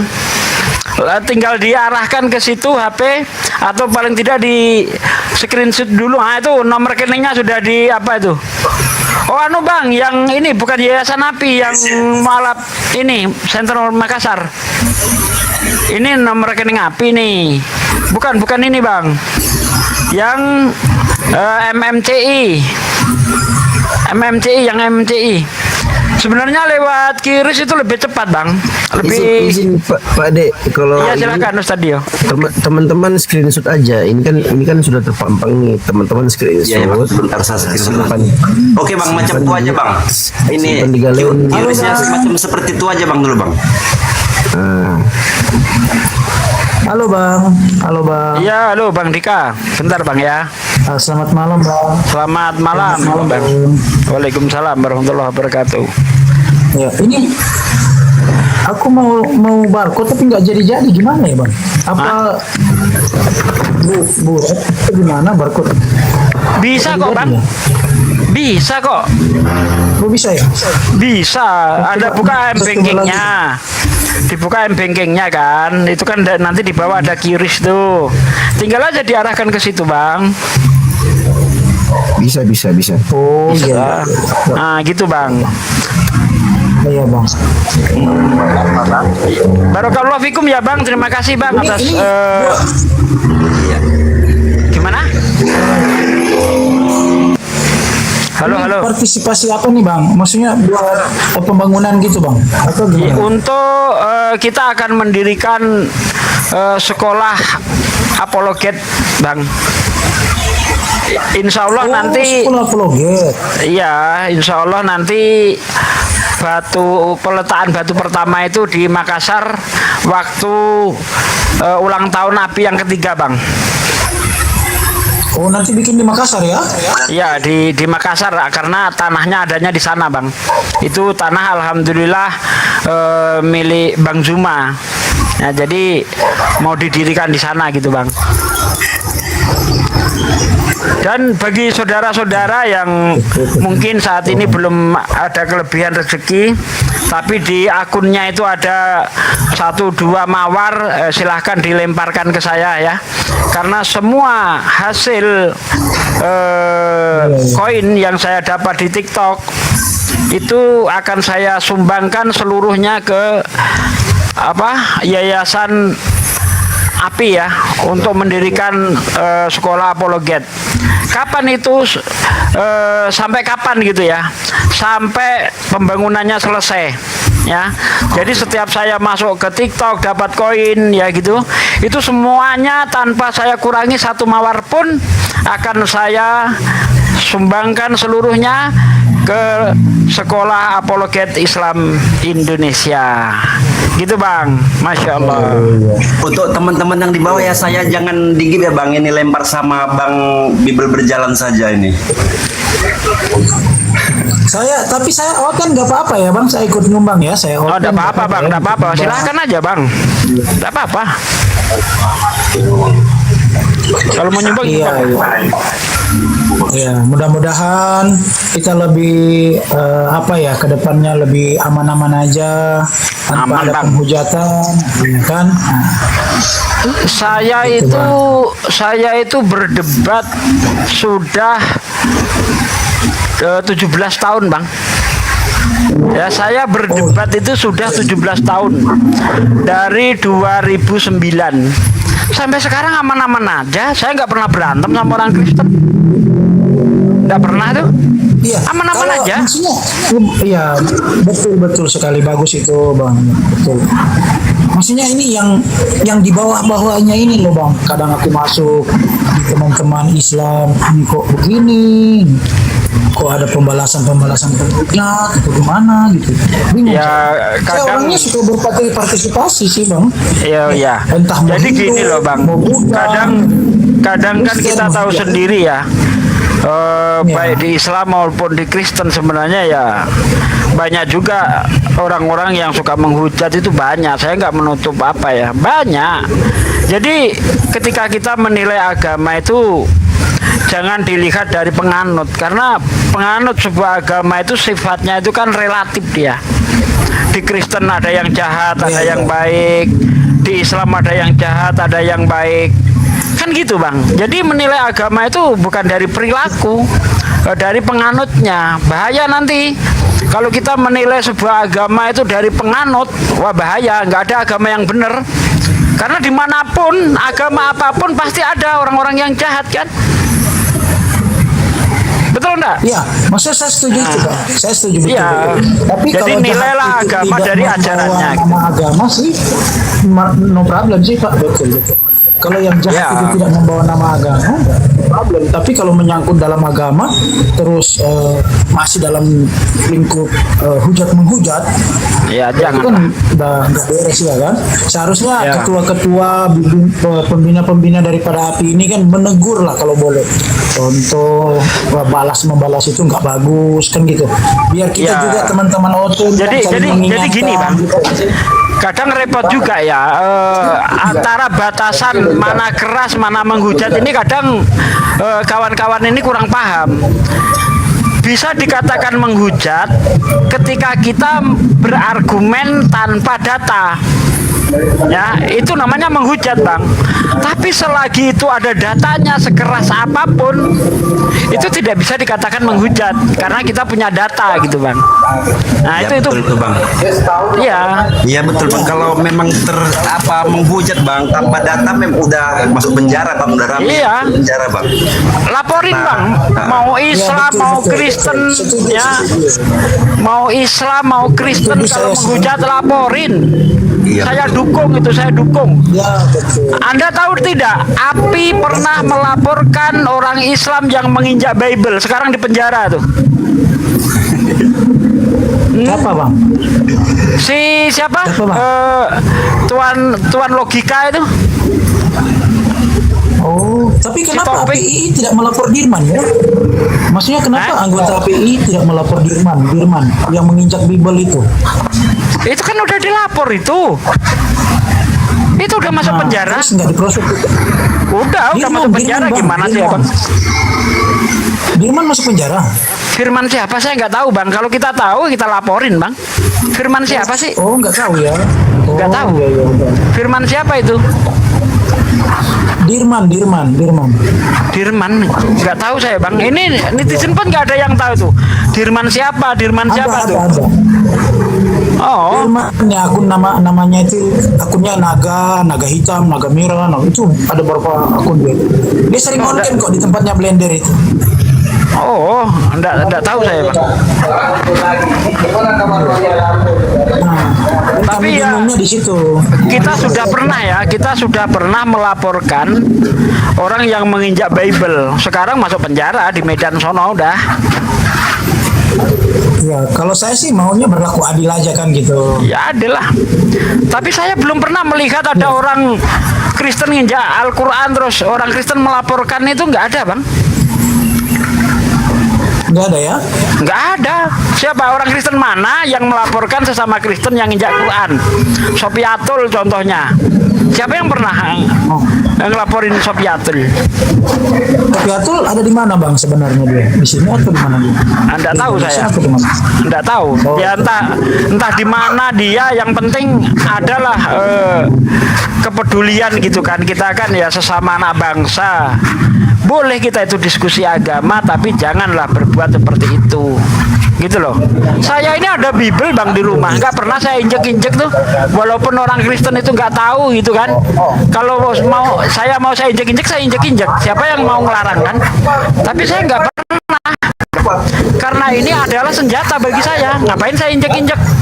Ketika kita debat itu bukan pelecehan, tapi kita debat adalah adu ilmu, adu data, Bang. Begitu. Bukan adu kebencian, bukan. Tapi banyaknya saya lihat sudah penuh dengan kebencian sih, Bang, sebagiannya. Ya itu atas nama agama ya. Ya kadang kita menilai itu kan berdasarkan perspektif masing-masing, Bang. Nah, kadang kita udah menyampaikan ayat ini begini-begini, dibilang itu berdasarkan kebencian. Padahal tidak. Saya sering seperti itu. Kamu itu membaca Bible berdasar kebencian lah. Orang saya membaca apa adanya, saya sampaikan itu yang tertulis. Dibilang saya itu membawa kebencian. Kebencian dari mana? Wah. Iya, memang. Ya makanya itu kebencian atau tidak itu dilihat perspektif gitu loh, perspektif masing-masing lah. Gitu, Bang. Nah, kalau saya itu melihat orang ini berdasar kebencian atau tidak ya bisa kita lihat ketika dia itu hanya menghujat tanpa data, dimintain data nggak ngerti. Nah, ini itu baru namanya kebencian itu. Tapi kalau ada datanya sah-sah saja. Begitu. Ya, yang lainnya silahkan. Ada apa lagi? Ini yang udah pada naik nih. Oh, jadi nanti ya, Bang ya, ku scan ya, Bang ya, barcode-nya. Oh, siap Bang. Ya. Ya, biar kita lihat kelihatan lebih NKRI gitu kan, ya, seperti umat-umat yang lain, maksudnya damai begitu. Iya, Bang.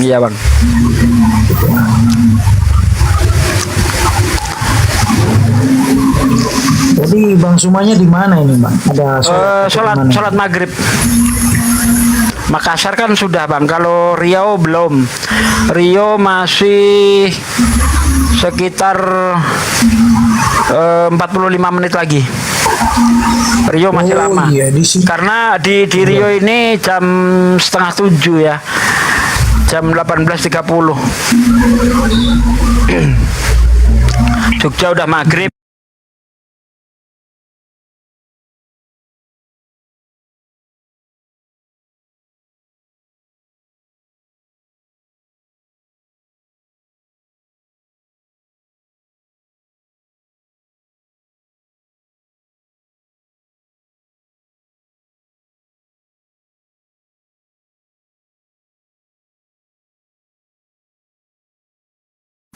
Boleh, Bang, kalau mau tanya-tanya boleh, Bang. Bang Dika, silakan, Bang. Mau tanya-tanya apa, Bang? Aku belum apa-apa udah di taping sembarang di bawah ini, Bang. Gimana ini orang? Nggak usah apa, Bang, nggak usah dibaca taping itu, Bang. Urusan Anda dengan saya aja, udah. Mau nanya apa? Iya, ini sebenarnya kalau ini ruangan untuk berpartisipasi, saya nggak enak lah kalau untuk diskusi ya, Bang. Atau mau ada apa-apa, Bang? Gitu. Anda nanya aja. Ini kan hanya mengisi waktu ya, karena Bang Zuma belum nongol, jadi saya gunakan waktu ini untuk menggugah saudara-saudaraku supaya berlomba-lomba di dalam berbuat kebaikan gitu, Bang. Tapi boleh juga Anda mau tanya-tanya soal Islam ya silakan. Kebetulan di sini ada Ustadz Dio nih, ya kan? Oh iya. Ini, Bang, ada kecenderungan nih dari dulu kan saya sempat dengar narasi-narasi atau apa-apanya Bang Zuma ini kan. Saya cuma pengen tanya, kalau dalam Al-Quran itu kan pada waktu itu yang saya sempat nyimak ada beberapa ustadz menarasikan tentang innani anallah itu pada zaman itu berbicara dengan siapa itu? Kalau boleh tahu ya, Bang. Ya, itu berbicara dengan Musa.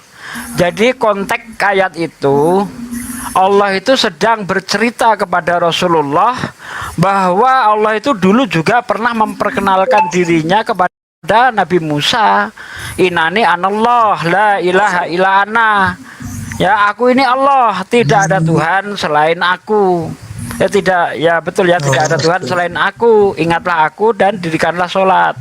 Nah seperti itu Bang. Itu kepada Nabi Musa. Begitu. Ya tapi ya ini mohon maaf ya Bang. Iya nggak apa-apa Bang. Ya tapi saya sempat mendengar ada video ya yang tentang Bang Zuma mengatakan nama Allah itu masih dirahasiakan daripada nabi-nabi terdahulu. Ini gimana Bang? Kalau menurut Abang kontradiktif nggak ini dengan ayat tersebut? Gini Bang, di dalam orang Israel ya, di dalam peraturan orang Israel itu dilarang menyebut nama Tuhan dengan sembarangan. Kalau nama Tuhan ini tidak boleh disebut Bang, itu berlaku sampai ribuan tahun. Kira-kira ada orang yang tahu enggak siapa nama Tuhan itu? Iya, maksudnya gini Bang. Iya, saya tanya Bang, saya tanya sama Anda nih. Generasi pertama melarang menyebut nama Tuhan dengan sembarangan. Mungkin generasi pertama masih tahu siapa nama Tuhan, Bang. Generasi kedua mungkin masih tahu bocoran, tapi lama-lama sampai generasi ke-10 nama Tuhan tidak pernah disebut. Kira-kira masih tahu nggak nama Tuhan? Tapi kan ini apa ya, Yahudi ini kan nggak pernah ridho ya, kalau menurut saya ya Bang. Bentar, jangan ke situ dulu Bang. Contoh saya nih, saya itu tidak pernah diberitahu nama buyut saya itu namanya siapa. Bapak saya nggak pernah menyebut namanya, nenek saya nggak pernah menyebut namanya, mama saya nggak pernah menyebut namanya. Saya nggak tahu nama buyut saya. Nah, demikian juga orang Yahudi tidak pernah menyebut nama Tuhan. Bagaimana orang tahu nama Tuhan, Bang? Ya, tadi kan Abang mengatakan pada zaman dulu itu larang menyebut nama Tuhan dengan sembarangan, iya kan? Iya. Pada zaman itu nama Tuhan itu udah Tuhan apa itu Bang namanya? Elohim, Yahweh, Allah atau gimana maksudnya? Kalau Yahweh tidak mungkin juga. Karena apa? Di dalam Keluaran ya, ya betul, di dalam Keluaran 14 di ayat-ayat 16, 17 seingat saya itu Tuhan berkata begini, mengenai namaku aku belum pernah menyatakannya kepada Abraham maksudnya. Tetapi anehnya Abraham di Kejadian 15 ayat 2 ayat 3 menyebut nama YHWH. Nah, katanya belum pernah disampaikan kepada Abraham. Tapi kok Abraham nyebut nama YHWH? Nah, ini yang aku bilang tadi Bang, ini bertabrakan dengan narasi Bang Zuma ketika Bang Zuma mengatakan nama Allah itu masih dirahasiakan bertabrakan, Bang. Terdahulu sebelum Bang, bukan bertabrakan. Bentar, sedikit saya luruskan. Iya, bukan bertabrakan dengan Bang Zuma, tapi kitab Anda sendiri bertabrakan dengan kitab Anda. Itu yang betul. Ini mengenai narasi dan dalil gitu Bang. Maksud saya kan ketika Bang Zuma mengatakan nama Allah itu masih dirahasiakan kepada nabi-nabi terdahulu. Nah, sedangkan di dalam Al-Quran Allah sudah memperkenalkan diri kepada Nabi Musa. Nah, ini kata Bang Zuma, Allah merahasiakan namanya daripada nabi-nabi terdahulu. Nah, ketika Nabi Muhammad turun baru diperkenalkan nama Allah. Nah, ini itu. Iya, itu benar juga. Makanya Allah itu mengingatkan kembali kepada Nabi Muhammad bahwa dahulu namanya itu pernah diperkenalkan kepada Musa. Tetapi karena ada ayat yang mengatakan dilarang menyebut nama Tuhan dengan sembarangan, maka mereka tidak berani menyebut nama Tuhan. Lambat laun hilang. Perlu diketahui Bang ya, sebelum tahun 300 sebelum Masehi tidak ada kitab Musa apapun. Tidak ada kitabnya Nabi Musa Bang. Itu nanti ditulis ulang oleh 70 rabi Yahudi.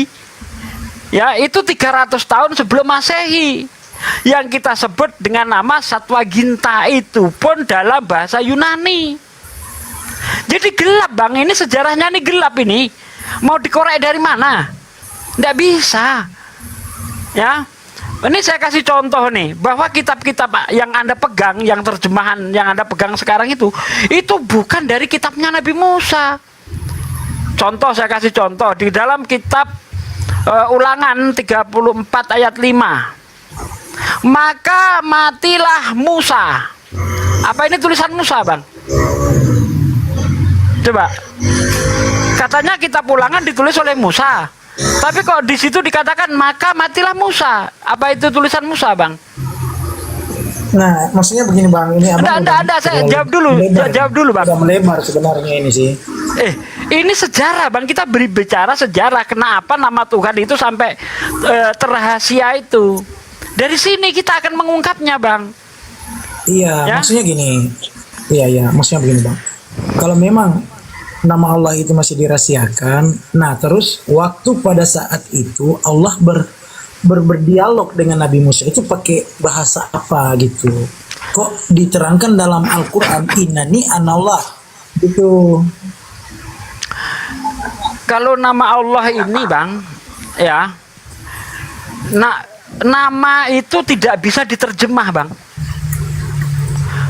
Coba kamu lihat terjemahan Al-Quran dalam berbagai bahasa apapun, adakah nama Allah ini dirubah? Tidak Bang, karena nama itu jangankan diterjemah, ya, beda huruf aja tidak bisa. Misalnya Suharto ditulis Suweharto, itu tidak bisa ditulis Suharto, tidak bisa Bang, tetap baru ditulis Suweharto, itu nama. Apalagi berubah-ubah, tidak bisa Bang. Makanya Allah itu di mana tempat, ya, di belahan bumi manapun Allah tetap Allah. Tidak pernah Allah itu diterjemah menjadi Tuhan, itu tidak pernah Bang. Allah tetap Allah di terjemahan itu. Betul tidak Ustaz Dio? Iya. Tidak bisa gitu betul, Bang. Betul. Saya setuju. Cuman pertanyaannya saya itu tadi, ketika Allah memperkenalkan dirinya kepada Nabi Musa itu ini Muslim apa Kristen Bang abang gitu? Kristen. Oten Bang. Ya. Jadi Bang, Allah itu berbicara kepada para nabi itu sesuai dengan bahasa nabi itu. Misalnya Allah mengutus nabi dari India, ya Allah pakai bahasa India. Misalnya Allah mengutus nabi dari Israel pakai bahasa Israel. Mengutus nabi dari Arab pakai bahasa Arab. Kan jelas di setiap negara-negara itu ada utusan walaupun tidak disebutkan namanya. Makanya Al-Quran mengatakan walikuli kaumin had. Betul ya Ustadz ya? Di setiap daerah, di setiap kaum itu ada utusan. Jadi pakai bahasa masing-masing gitu loh. Tapi soal nama itu nggak bisa berubah-ubah, nggak bisa. Gitu Bang, maksud saya itu. Silakan Ustadz Dio. Dilanjut, ini ada Ustadz saya Bang Dika lebih paham lagi soal Islam beliau nih, Masya Allah. Saya standby. Oke, siap. Izin Bang Dio ya, izin Bang Dio. Jadi tadi itu saya hanya mau ingin bertanya, ketika Allah memperkenalkan dirinya kepada Nabi Musa itu seperti apa? Maksudnya pakai bahasa apa? Ketika diterangkan dalam Al-Quran kan alif lam lam ha. Nah, jadi kalau dalam Indonesia ya A L L H A L L A H, gitu ya Bang Dio ya? Ya itu bahasa Arab. Iya, kalau ketika bahasa Arab kan kalau alif lam lam ha, betul ya? Ya. Nah, kalau dalam bahasa Indonesia kan berarti A L L A H. Ya, itu transliterasi itu. Iya. Nah, sekarang yang saya tanya kepada Nabi Musa, maksudnya Allah memperkenalkan dirinya itu kepada Nabi Musa pakai apa? Yang mana, Bang? Alif lam lam ha atau yang mana? Ya, informasi itu disebutkan dalam Al-Qur'an, innani anallah. Nah, berarti pakai bahasa Arab. Ya. Lafaz Allah Subhanahu wa taala dengan lisan bahasa kaumnya Nabi Musa, karena disebutkan dalam Al-Qur'an, wa ma arsalna min rasulin illa bilisani qaumihi. Tidaklah kami mengutus seorang rasul kecuali dengan bahasa mereka.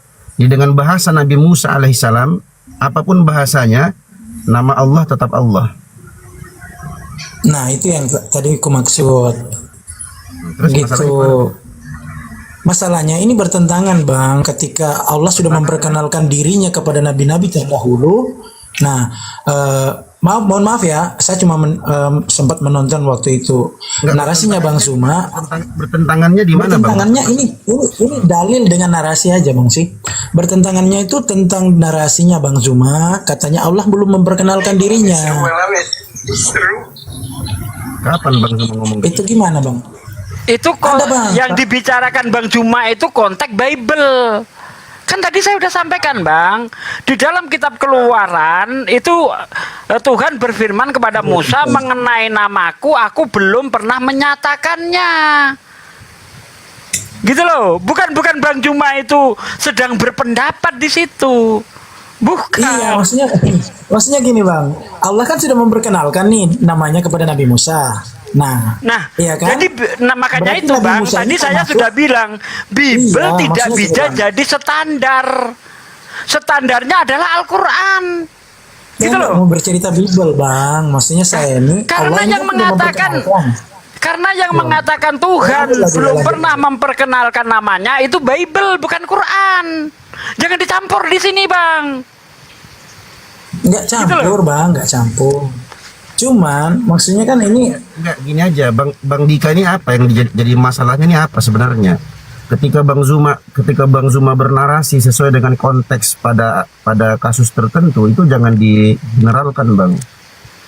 Itu zolim, Abang, ketika membawa narasi seseorang yang berbicara pada konteks tertentu kemudian Abang bawa digeneralkan, kemudian diambil sebuah hukum untuk menyimpulkan bahwa ini bertentangan. Itu zolim namanya. Jadi abang kalau mau diskusi, abang diskusi dengan narasi abang aja. Kalau abang mengatakan itu bertentangan, ada dalil apa yang bertentangan? Kalau memang abang ingin inilah, Bang. Al-Quran Jadi kan yang saya mengatakan, silakan bawakan pertentangannya, dibuktikan. nah, tantangannya tentang narasi dan dalil. Ini kan tadi kan sudah saya sampaikan, Bang. Ya kan sudah ketika- dijelaskan. Narasi ketika Bang Zuma bernarasi pada konteks tertentu, Anda jangan digeneralkan. Nah, kalau abang ini ingin mengklaim, generalkan gimana, Bang? ya abang kan ingin Ini antara- abang ingin menarik kesimpulan kan bahwa narasi Bang Zuma itu bertentangan kan, betul? Betul. Ah, sekarang saya tanya Anda, ketika Bang Zuma menjelaskan itu konteksnya apa? Anda tahu nggak? Konteksnya memperkenalkan diri. Tadi kan saya bilang konteksnya itu kenal dan belum kenal. Anda tahu dari mana Bang Zuma konteksnya memperkenalkan diri? Yang Bang Zuma mengatakan belum memperkenalkan diri. Sebentar. Bang Zuma yang berbicara, Anda pula yang menarik kesimpulan konteksnya, gimana itu ceritanya? Ini kan ada maksudnya begini, Bang. Ketika Al-Quran mengatakan innani Allah kepada nabi-nabi terdahulu, contoh kepada Nabi Musa. Nah, di sini narasi yang saya kutip tadi itu masalah belum dikenal gitu loh. Nah, Allah belum memperkenalkan dirinya kepada Rasul-Rasul. Sebentar. Kau coba bawakan narasi itu, putarkan. Saya mau dengar. Oh, sebentar ya. Oke, bentar.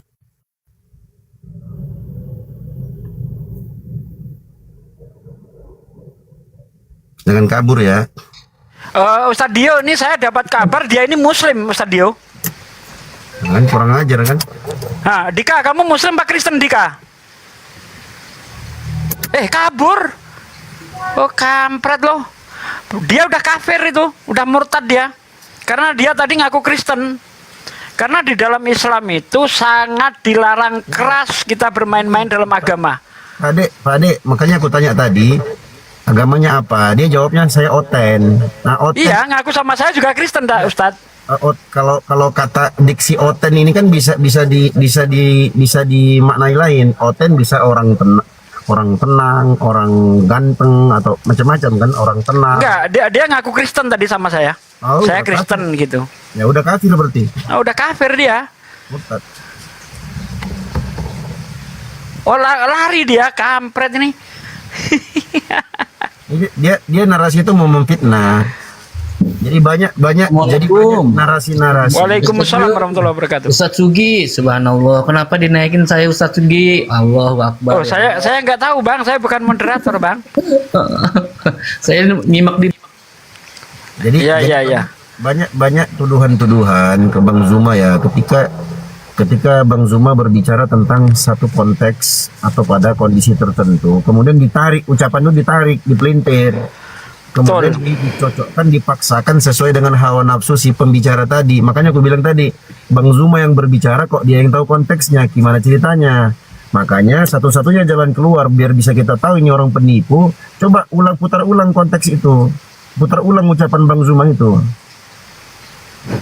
Mungkin ketika Bang Zuma berbicara pada konteks tertentu, saya aja nggak berani menarik kesimpulan itu.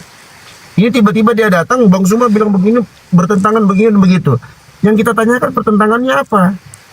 Yang dia pertentangkan antara konteks dan dalil, narasi dan dalil, kan keblinger orang kayak begitu. Narasinya itu konteksnya apa? Kan gitu seharusnya kan. Contoh misalnya saya mengatakan Yesus itu disalib tapi tidak mati. Nah, ini jangan digeneralkan ini. Konteks yang saya bawa adalah yang dibicarakan Bible, bukan Islam. Kalau Islam itu sudah selesai itu, wa makotaluhu wa masolabuhu. Dia baca ayat aja apa dia? Iya. Innani anallah aja dia fasih. Persis seperti seorang muslim berbicara seperti itu. Dari sini kalian tahu ya teman-teman, ini buat teman-teman muslim yang ada menonton di bawah. Dari sini kalian tahu bahwa di sana ada orang-orang yang punya penyakit dalam hatinya. Entah itu karena kebencian terhadap APII, atau kebencian terhadap Bang Zuma pribadi, atau kepada anggota APII. Sehingga apa? Kebencian ini menjerumuskan mereka ke dalam kezaliman. Di antaranya apa? Dia zalim terhadap dirinya sendiri. Biar bisa naik di sini dia ngaku Kristen. Cobalah. Dari sini kita tahu bahwa ada orang-orang yang mengaku Islam tapi ada kemunafikan dalam hatinya. Betul. Nah, temannya Kaipang, iya. Dari narasinya aku udah tangkap dari tadi. Wah, ini mau ngetes ini. Kenapa turun? Naik aja. Sekalian panggil aja geng-gengmu di sini tuh. Siapa yang paling pintar di antara geng-gengnya Kaipang itu siapa? Itu berarti Ustadz ini segolongan dengan Sandi Pramana dan sebagainya itu ya? Wah, iya, itu dia. Satu geng semua itu. Ya mudah-mudahan kau mati murtad juga ya. Itulah. Ya. Makanya kalau orang-orang kayak gitu udah doain aja semoga mati murtad juga kayak Sandi Permana biar jadi kera api neraka kau. Ada dua perkara yang bisa menyadarkan mereka. Yang pertama, insya Allah masih bisa diharapkan kembali. Tapi kalau kemungkinan yang kedua ini berbahaya. Kemungkinan pertama, ketika mereka terjerat dengan kasus hukum di Indonesia. Yang kedua, kalau mereka sudah sampai pada akhir kehidupan, ajal sudah datang, baru mereka sadar. Tapi itu sudah terlambat. Betul. Untuk apa kalian ngaku-ngaku Kristen, ngapain coba? Supaya bisa diskusi gitu, biar kalian bisa adu argumen, biar kalian bisa cari aib, celah-celah ketergelinciran seseorang ketika ngomong gitu. Gak ada gunanya. Untuk apa coba? Goalsnya apa? Tujuan utamanya apa? Apa yang kalian dapatkan dari itu? Gak ada. Malah kerugian. Yang kalian dapat itu penyesalan. Ketika kalian menjadi orang-orang yang berada di barisan sakit hati, di barisan orang-orang yang dalam hatinya ada kebencian terhadap para pejuang-pejuang Islam. Gak usah jauh-jauh deh, lihat Andil aja lah. Andil kalian apa? Dibawakan narasi ini Bang Zuma begini, Bang Zuma begitu. Padahal Bang Zuma nggak pernah ngomong begitu. Kalaupun Bang Zuma pernah ngomong tentang sebuah diksi yang beliau ucapkan, itu pada konteks-konteks tertentu. Dan itu sering sering orang-orang itu kayak begitu. Ketika aku konfirmasi ke Bang Zuma, oh enggak deh, itu maksudku begini. Contoh kasus. Wallahi tallahi. Kasus saya dulu tuh. Wallahi wallah. Contoh kasus teman-teman ya, aku pribadi sebelum Sandi Permana itu meninggal dunia di atas kekafirannya, aku pernah datang ke rumahnya. Kalian ingat nggak waktu kasus penginjakan logo API? Kalian masih ingat kan? Iya, betul. Nah, itu saksi hidupnya itu ada kalau dari pusat itu ada siapa? Goldian. Debat dalam rumahnya Sandi Permana, teriak juga dia. Dia teriak, dia angkat suara, aku angkat suara. Tahu nggak kalian kenapa dia benci Bang Zuma? Sederhana sekali, dan itu nggak ada bukti. Dia bilang apa? Karena Bang Zuma juga omongin saya di komalnya. Hah? Kapan Bang Zuma ngomong begitu? Aku bilang gitu kan. Ada buktinya. Oke, mana buktinya? Sebentar, kata dia. Wallahi ini teman-teman. Dia naik ke atas lantai 2, turun ke bawah. Mana buktinya? Gak ada buktinya. Mutar lagi, mutar sana, mutar sini. Itu disaksikan oleh Pak RT, Pak RW, ada salah satu anggota polisi juga dalam rumah itu. Oke? Setelah itu diulang lagi narasi itu. Kami pengennya apa? Niat baik kita apa? Anda segera minta maaf. Anda ini berbuat zolim. Anda ini sudah bawa nama yayasan. Tetap kekeh, enggak, karena Zuma itu begini ke saya. Karena yang dia maksud adalah saya bla bla bla. Coba telepon Zuma, kata dia gitu kan. Enggak, saya minta bukti. Mana buktinya? Ada di buktinya. Dia sebut salah satu nama di komalnya itu. Ada buktinya. Sebentar. Oke, sebentar. Naik lagi dia, teman-teman. Naik lagi dia. 2 kali dia naik.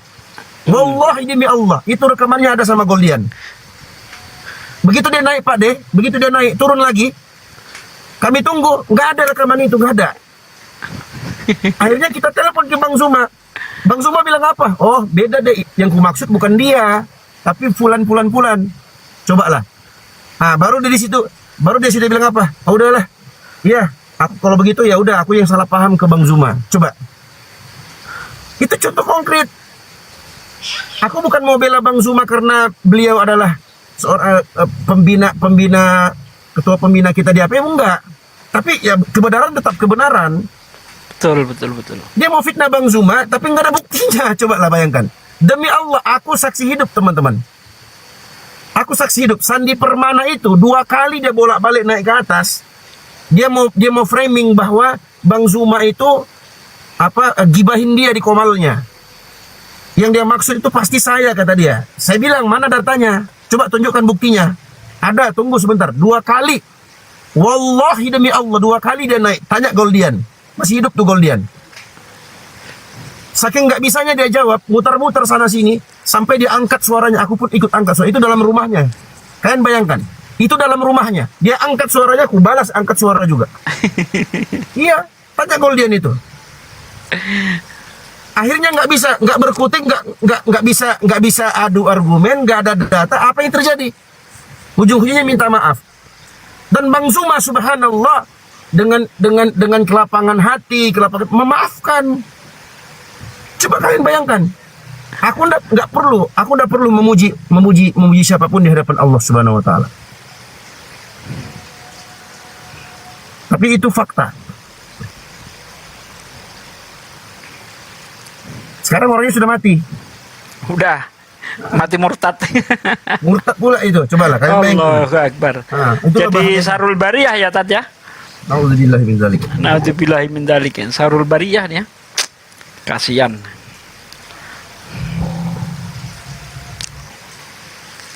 Ada itu aduh, itu kalau kita ini teman-temannya, kalau kita runut itu ngeri sekali. Ya dilihat aja lah orang-orang yang bertentangan dengan dakwah yang kita lakukan itu berakhir naas, buruk semua akhirnya itu. Tengoklah, ada yang jadi buron, ya kan? Ada yang masuk penjara, ada yang dikejar-kejar utang. Ayo kono banyak nih. Udah bang. Fokus ke nama Allah yang dirahasiakan tadi bang. Ya, sebentar. Raja ini Kristen apa Muslim bang? Aku gara-gara nyimak kalian ini berujung murtad aku bisa ini. Yakin aku. Ya murtad aja bang, Allah nggak butuh kau bang. Murtad aja bang. Penting akidah. Sekarang kalian menyuruh aku murtad. Enggak, kalau Islam itu nggak butuh orang-orang kayak kau. Islam itu tidak butuh orang kayak kau. Ya, agamamu Islam atau Kristen? Kau ini nggak apa ya? Hanya sampah kau, nggak ada gunanya juga. Agamamu Islam atau Kristen? Itu aja pertanyaannya. Loh, akibat kalian ini aku bisa murtad. Agamamu Islam atau Kristen? Enggak, kita fokus saja. Benarkan nama Allah itu Islam atau Kristen? Aduh, kalian ini kan dewasa. Ini munafik ini, ngakuin agamanya aja nggak berani dia. Tengok kawan-kawan orang-orang munafik, tengoklah, ya. Tengoklah orang-orang munafik ini. Ditanya agama Islam Kristen berat kali dia jawab. Berat. Karena sebenarnya dia PKI. Turunan PKI itu sebenarnya dia itu. Makanya malu dia. Berat kali dia mau jawab Kristen apa Islam, enggak mau dia jawab. Coba. Yang kayak begitu kalian mau petantang petenteng. Aduh, kasihan.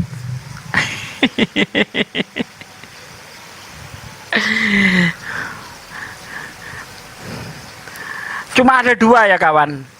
Orang benci Islam itu kalau bukan dari keturunan PKI, dia keturunan antek-antek penjajah, itu aja. Itu aja kok, enggak lain kok. Cuma dua itu aja.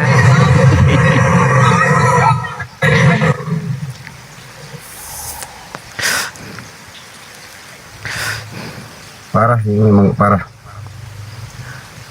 Betul, parah.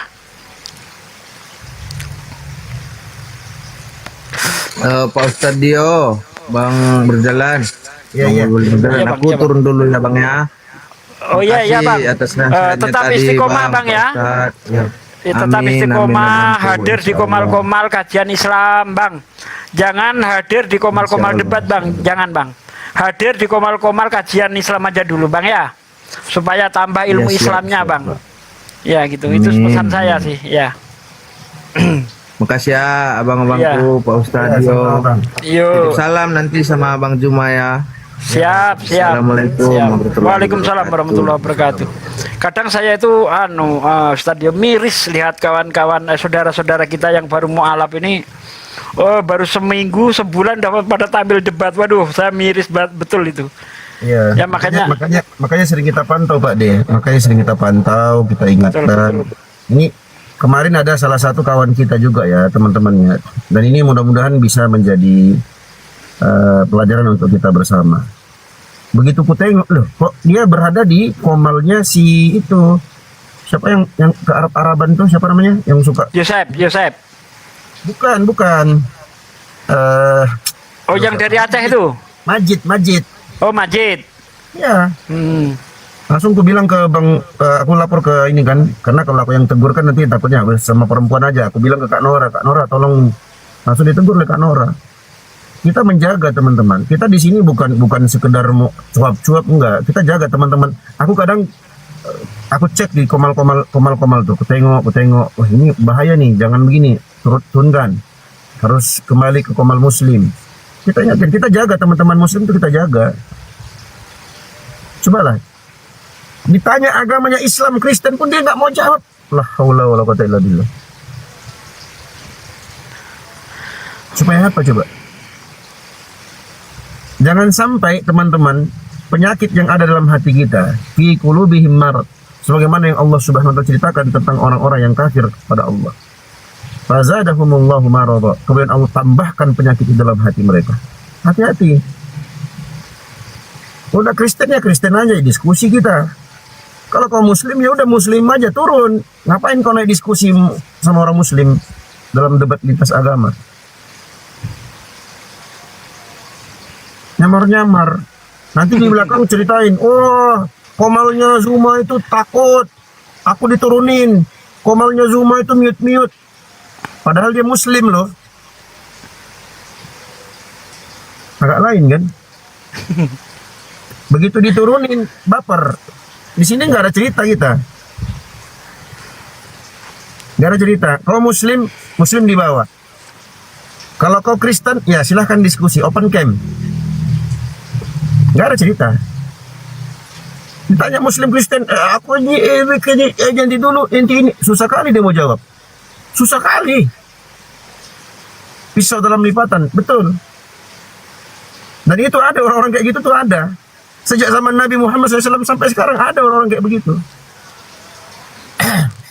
Orang-orang munafik, orang-orang yang menampakkan keislaman tapi dia sembunyikan kebencian dalam hatinya, kebencian terhadap Islam. Itu orang-orang munafik. Itu kan disindir dalam surah Al-Baqarah itu tetap ya. Yes. Ketika mereka bersama orang beriman, ngaku beriman, tapi ketika mereka kembali kepada setan-setan mereka, mereka berkata aku hanya berolok-olok saja, itu kan? Ya. Itu kan ada di dalam surah Al-Baqarah. Gak ada cerita. Oh itu gengnya itu si Munte, itu Kaipang. Siapa emang Kaipang Munte itu siapa itu? Siapa itu orang-orang itu? Bukan orang hebatnya mereka itu. Di dunia nyata pun bukan siapa-siapanya. Udah kalau nggak mampu, kalian kalau nggak mampu untuk berpartisipasi dalam membela agama Islam, minimal jangan jadi sampah.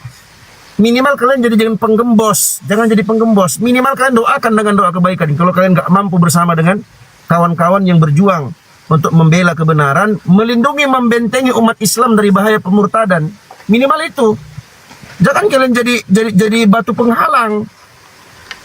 Nanti kalian kami libas, kalian kami sikat, kalian bilang, wah API jahat katanya. Cobalah. Kurang ajar kan? Nggak ada cerita. Kau mau framing ini Bang Zuma, ini nanti Bang Zuma hadir, kamu naik atau kamu DM, koreksi. Bang Zuma, subhanallah, beliau ini kalau dikoreksi, beliau nerima kok. Kalau ada salah, ada kekeliruan, koreksi. DM dia, telepon dia terima kok. Beliau terima kok orangnya, masya Allah, menerima kebenaran. Kayak petantang petenteng kau naik, kau mau diskusi, mau debat, kita di sini jangan. Musuh kita jelas, siapa yang menjadi lawan kita di depan kita, siapa itu jelas. Betul. Jangan jadi batu penghalang, bos. Tapi kalau kau mau petantang petenteng, mau sok-sok hebat, ketemu langsung. Biar kalian tahu langit itu tinggi. Kadang orang-orang begini ini di aplikasi ini petantang petenteng nih, paling jagoan dia. Mulutnya itu mulut sampah, merendahkan orang, melecehkan orang.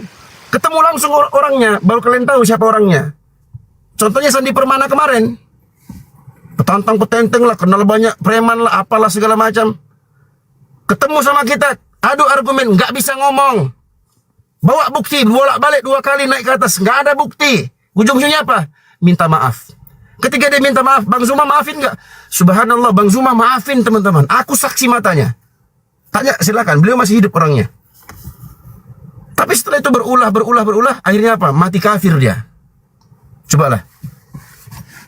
Kurang sayang apa kami? Kita sebagai sesama Muslim saling mengingatkan. Kurang sayang apa kami coba? Gitu Pade, izin Pade, aku izin sholat dulu. Di sini sudah maghrib. Ya, Ustaz Dio, ya sini juga udah hampir nih, sekitar 7 menit lagi. Sholat maghrib. Akhir Juma. Mana nih orangnya nih? Apa sholat isya sekalian sana, Makassar?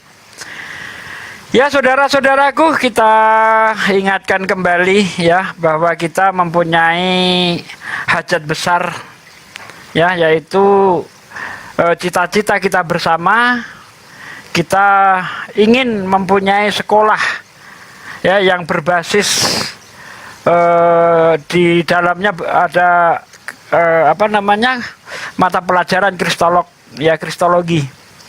Ini kita pandang sangat perlu sekali ya untuk mengadakan sekolah ini, karena hanya dengan demikianlah kita itu insya Allah akan bisa maksimal membentengi umat dari upaya pemurtadan itu tadi. Sebagaimana Rasulullah itu pernah bersabda bahwa nanti di akhir zaman itu umatku itu seperti hidangan di meja yang menjadi santapan ya, menjadi keroyokan. Ya, kita bayangkan hidangan di meja itu seperti apa. Jadi saat itu umat Islam itu jumlahnya banyak, tapi hanya kuantitas, bukan kualitas. Nah, maka dari itu insya Allah dengan kita dirikan rumah sekolah apologet ini, harapan kita umat Islam ini bukan hanya kuantitasnya saja, tapi betul-betul harus berkualitas. Ya, generasi-generasi yang berkualitas, generasi-generasi yang paham terhadap agamanya. Nah, itu hanya bisa ditempuh dengan cara pendidikan. Kita bekali anak-anak kita pengetahuan tentang Kristen, pengetahuan tentang Islam juga, insya Allah. Ya, maka dari itu, saudaraku sekalian, saya tak pernah malu ya. Kalau untuk kepentingan agama ini saya nggak pernah malu. Saya terus terang, saya mau ngemis koin kepada saudaraku sekalian. Koin ini bukan untuk saya, bukan. Kalau untuk kepentingan pribadi, saya lebih baik kelaparan daripada saya minta atau utang ya. Itu saya jaga itu. Ya alhamdulillah, bukan saya membanggakan diri. Selama 17 tahun nih, 17 tahun saya terjun ke dunia debat ini, belum pernah ada satu orang pun yang pernah saya utangin, apalagi saya mintain duit. Saya utangin aja belum pernah tuh. Karena saya berprinsip bahwa untuk urusan sendiri saya akan berusaha dengan semaksimal mungkin gitu. Tapi kalau untuk kepentingan agama, karena ini memang kepentingan kita bersama. Waduh, berisik bener ramai. Noise. Ya, karena ini kepentingan agama. Waalaikumsalam warahmatullahi wabarakatuh. Karena ini kepentingan agama ya, saudaraku sekalian, saya akan menjatuhkan diri saya untuk agama. Karena memang agama ini adalah perkara besar, bukan perkara main-main. Allah ciptakan langit dan segala isinya ini, bahkan sampai sekarang itu belum dikiamatkan oleh Allah. Walaupun kemaksiatan itu semakin merajalela, kalau kita bandingkan 10 tahun yang lalu dengan sekarang, itu kemaksiatannya itu naudzubillah. Sekarang itu betul-betul merajalela ya. Tapi Allah tidak kiamatkan itu. Kenapa? Karena masih ada lisan-lisan yang mengucapkan kalimat la ilaha illallah. Ada orang-orang tua yang masih mengucapkan kalimat la ilaha illallah. Kalau tidak ada kalimat la ilaha illallah, saudaraku sekalian, udah kiamat lama. Nah, maka dari itu, karena agama ini adalah perkara besar, ya, bahkan Allah tidak akan menciptakan langit dan segala isinya kalau tidak menurunkan agama Islam. Nah, maka dari itu kita sebagai orang yang cinta terhadap Islam, kita harus bermaksimal mungkin, ya, maksimal mungkin berbuat untuk agama.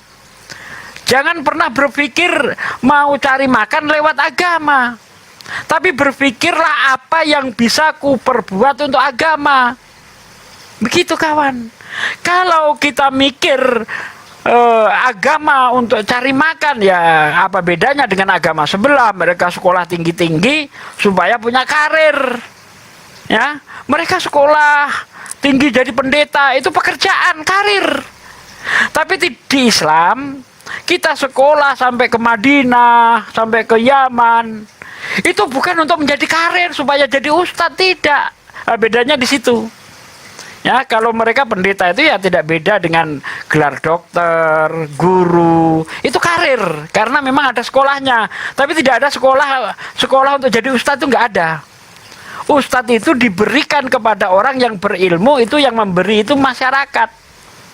Ya, dipandang oh orang ini baik, orang ini ilmunya bagus, maka kita kasih duluan dia ustadz. Nggak ada lulus dikasih predikat ustadz, itu nggak ada di Islam, nggak ada seperti itu ya kawan-kawan. Nah, maka dari itu saya kembali lagi, karena agama ini perkara yang paling besar, perkara yang paling penting, karena orang tidak akan masuk surga tanpa melalui agama, itu tidak bisa. Ya, maka dari itu saudaraku sekalian, bagi Anda yang di akunnya ada 1, 2, 3 mawar, lemparkan ke saya. Insya Allah itu akan berguna untuk pembangunan sekolah apologet kita. Nah, karena di sini sudah maghrib, maka saya serahkan kepada saudara-saudaraku yang baru datang. Bang Andi, diteruskan Bang Andi, saya standby mau maghrib Bang Andi. Gini Pak De, sebelum standby, Pak De tadi bilang nggak ada utang. Mohon maaf, ini saya bongkar. Pak De dulu berjanji mencarikan saya janda Riau, janda cantik di Riau, sampai sekarang belum terrealisasi. Itu juga utang Pak De. itu utang apa itu? Utang janji ya? Ada sholat dulu Pak De. gitu. Sholat dulu lah, canda. Ya, saya standby mau apa ya? Sholat maghrib. Bunda Rama tadi mana? Ada. Itu dia. Ya Oke. Teman-teman semuanya sambil menunggu live langsung lagi dari Banjuma, saya umumkan ya. Alhamdulillah masjid di Ciranjang yang direnovasi oleh API alhamdulillah 100% sudah selesai. Insya Allah hari Ahad tanggal 9 diresmikan oleh API, lanjut dengan pengajian intern dan kristologi di sana bersama para mualaf. Kurang lebih ada 150 mualaf di sana nanti. Insya Allah kami live-kan. Pembawa materinya tetap Pak Ketua dengan Ade Daman. Itu kira-kira laporannya. Laporan yang kedua adalah salah satu anggota kita, bagian humas, Kiang Santang gitu teman-teman, itu mengalami musibah. Musibahnya itu rumahnya ambrul. Untung beliau nggak sedang ada dalam rumah, untung rumah dalam keadaan kosong. Ambrul, jadi alhamdulillah tidak ada korban jiwa. Nah, cuman korban berupa materi ya saja. Untuk itu teman-teman mohon sekiranya partisipasilah perjuangan saudara kita Kiang Santang yang mengalami musibah ya. Yang ingin berpartisipasi silakan hubungi kami. Ya, nanti malam juga kami umumkan kira-kira jam 11 malam. Itu pemberitahuan. Ambruk karena rumahnya sudah tua. Kayunya udah pada rapuh. Jadi merembek dari ruang tamu sampai ke kamar merembek. Jadi studio Akang ambrul semua. Jadi Akang sekarang lagi berkelana, nggak tahu kemana nih orangnya nih. Hidupnya nggak menentu. Dari pom bensin tidur, makan di sana, mandi, terus nggak tahu kemana. Sampai sekarang saya nggak bisa hubungi Akang. Kira-kira begitu penyampaian teman-teman. Mohon doanya semoga cepat kelar urusan ini. Terima kasih. Assalamualaikum warahmatullahi wabarakatuh. Waalaikumsalam Pak. Kayaknya sudah ada Bang Zuma itu, Bang Andi.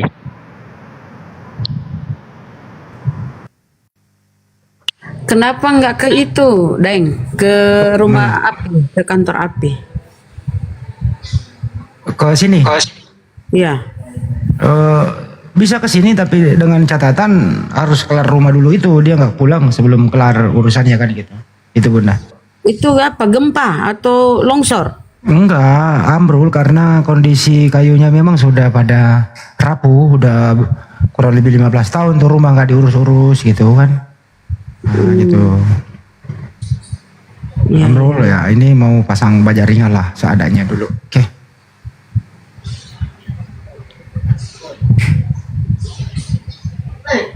Sudah ada Gurunda. Dinda Julkifli Mabas sudah ada. Silakan. Iya. Banjuma kita mau tutup nih dulu, habis bisa lagi baru kita buka. Oke. Jam berapa Gurunda?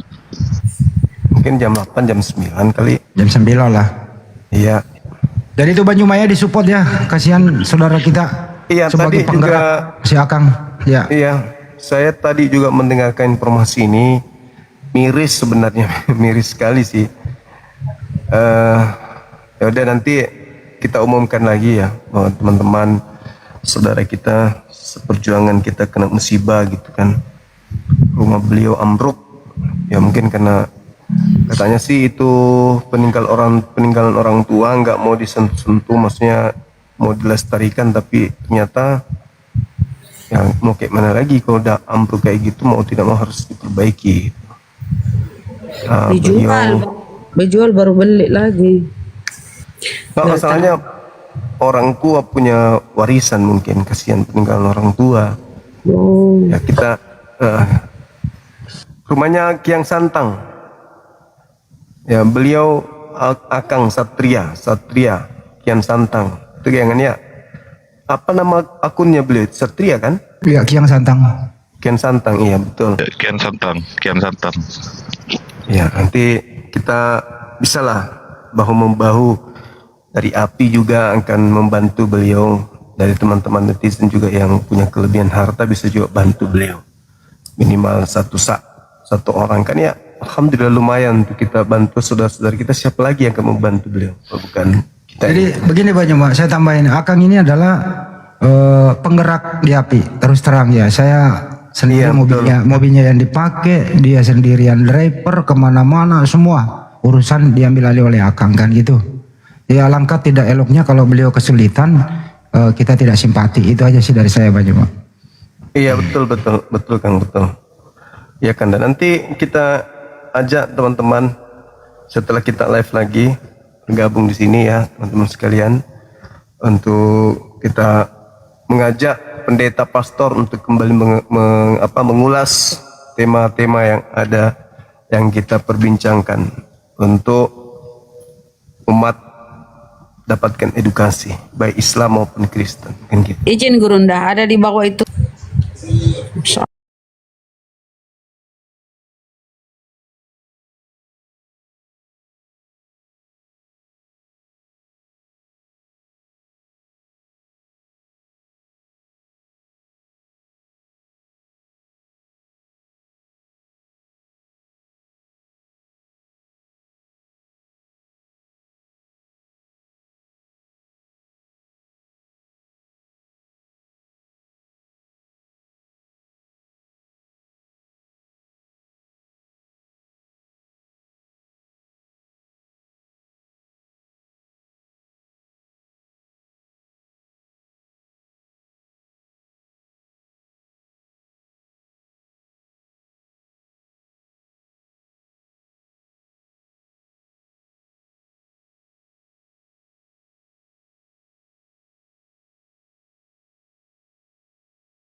Oke.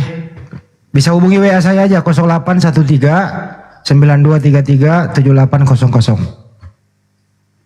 Saya ulang ya, WA saya ya 0813 9233 7800. Bang Juma mau rehat dulu teman-teman, dari siang dia buka.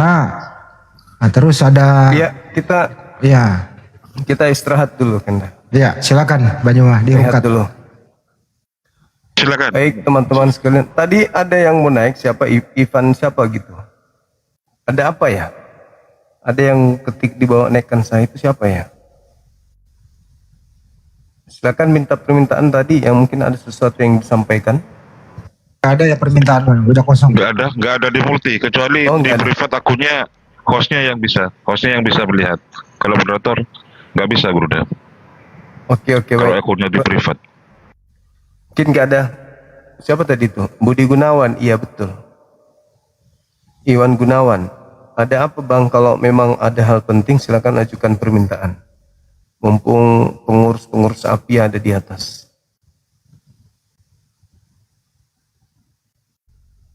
Oke, kalau enggak nanti aja lagi ya.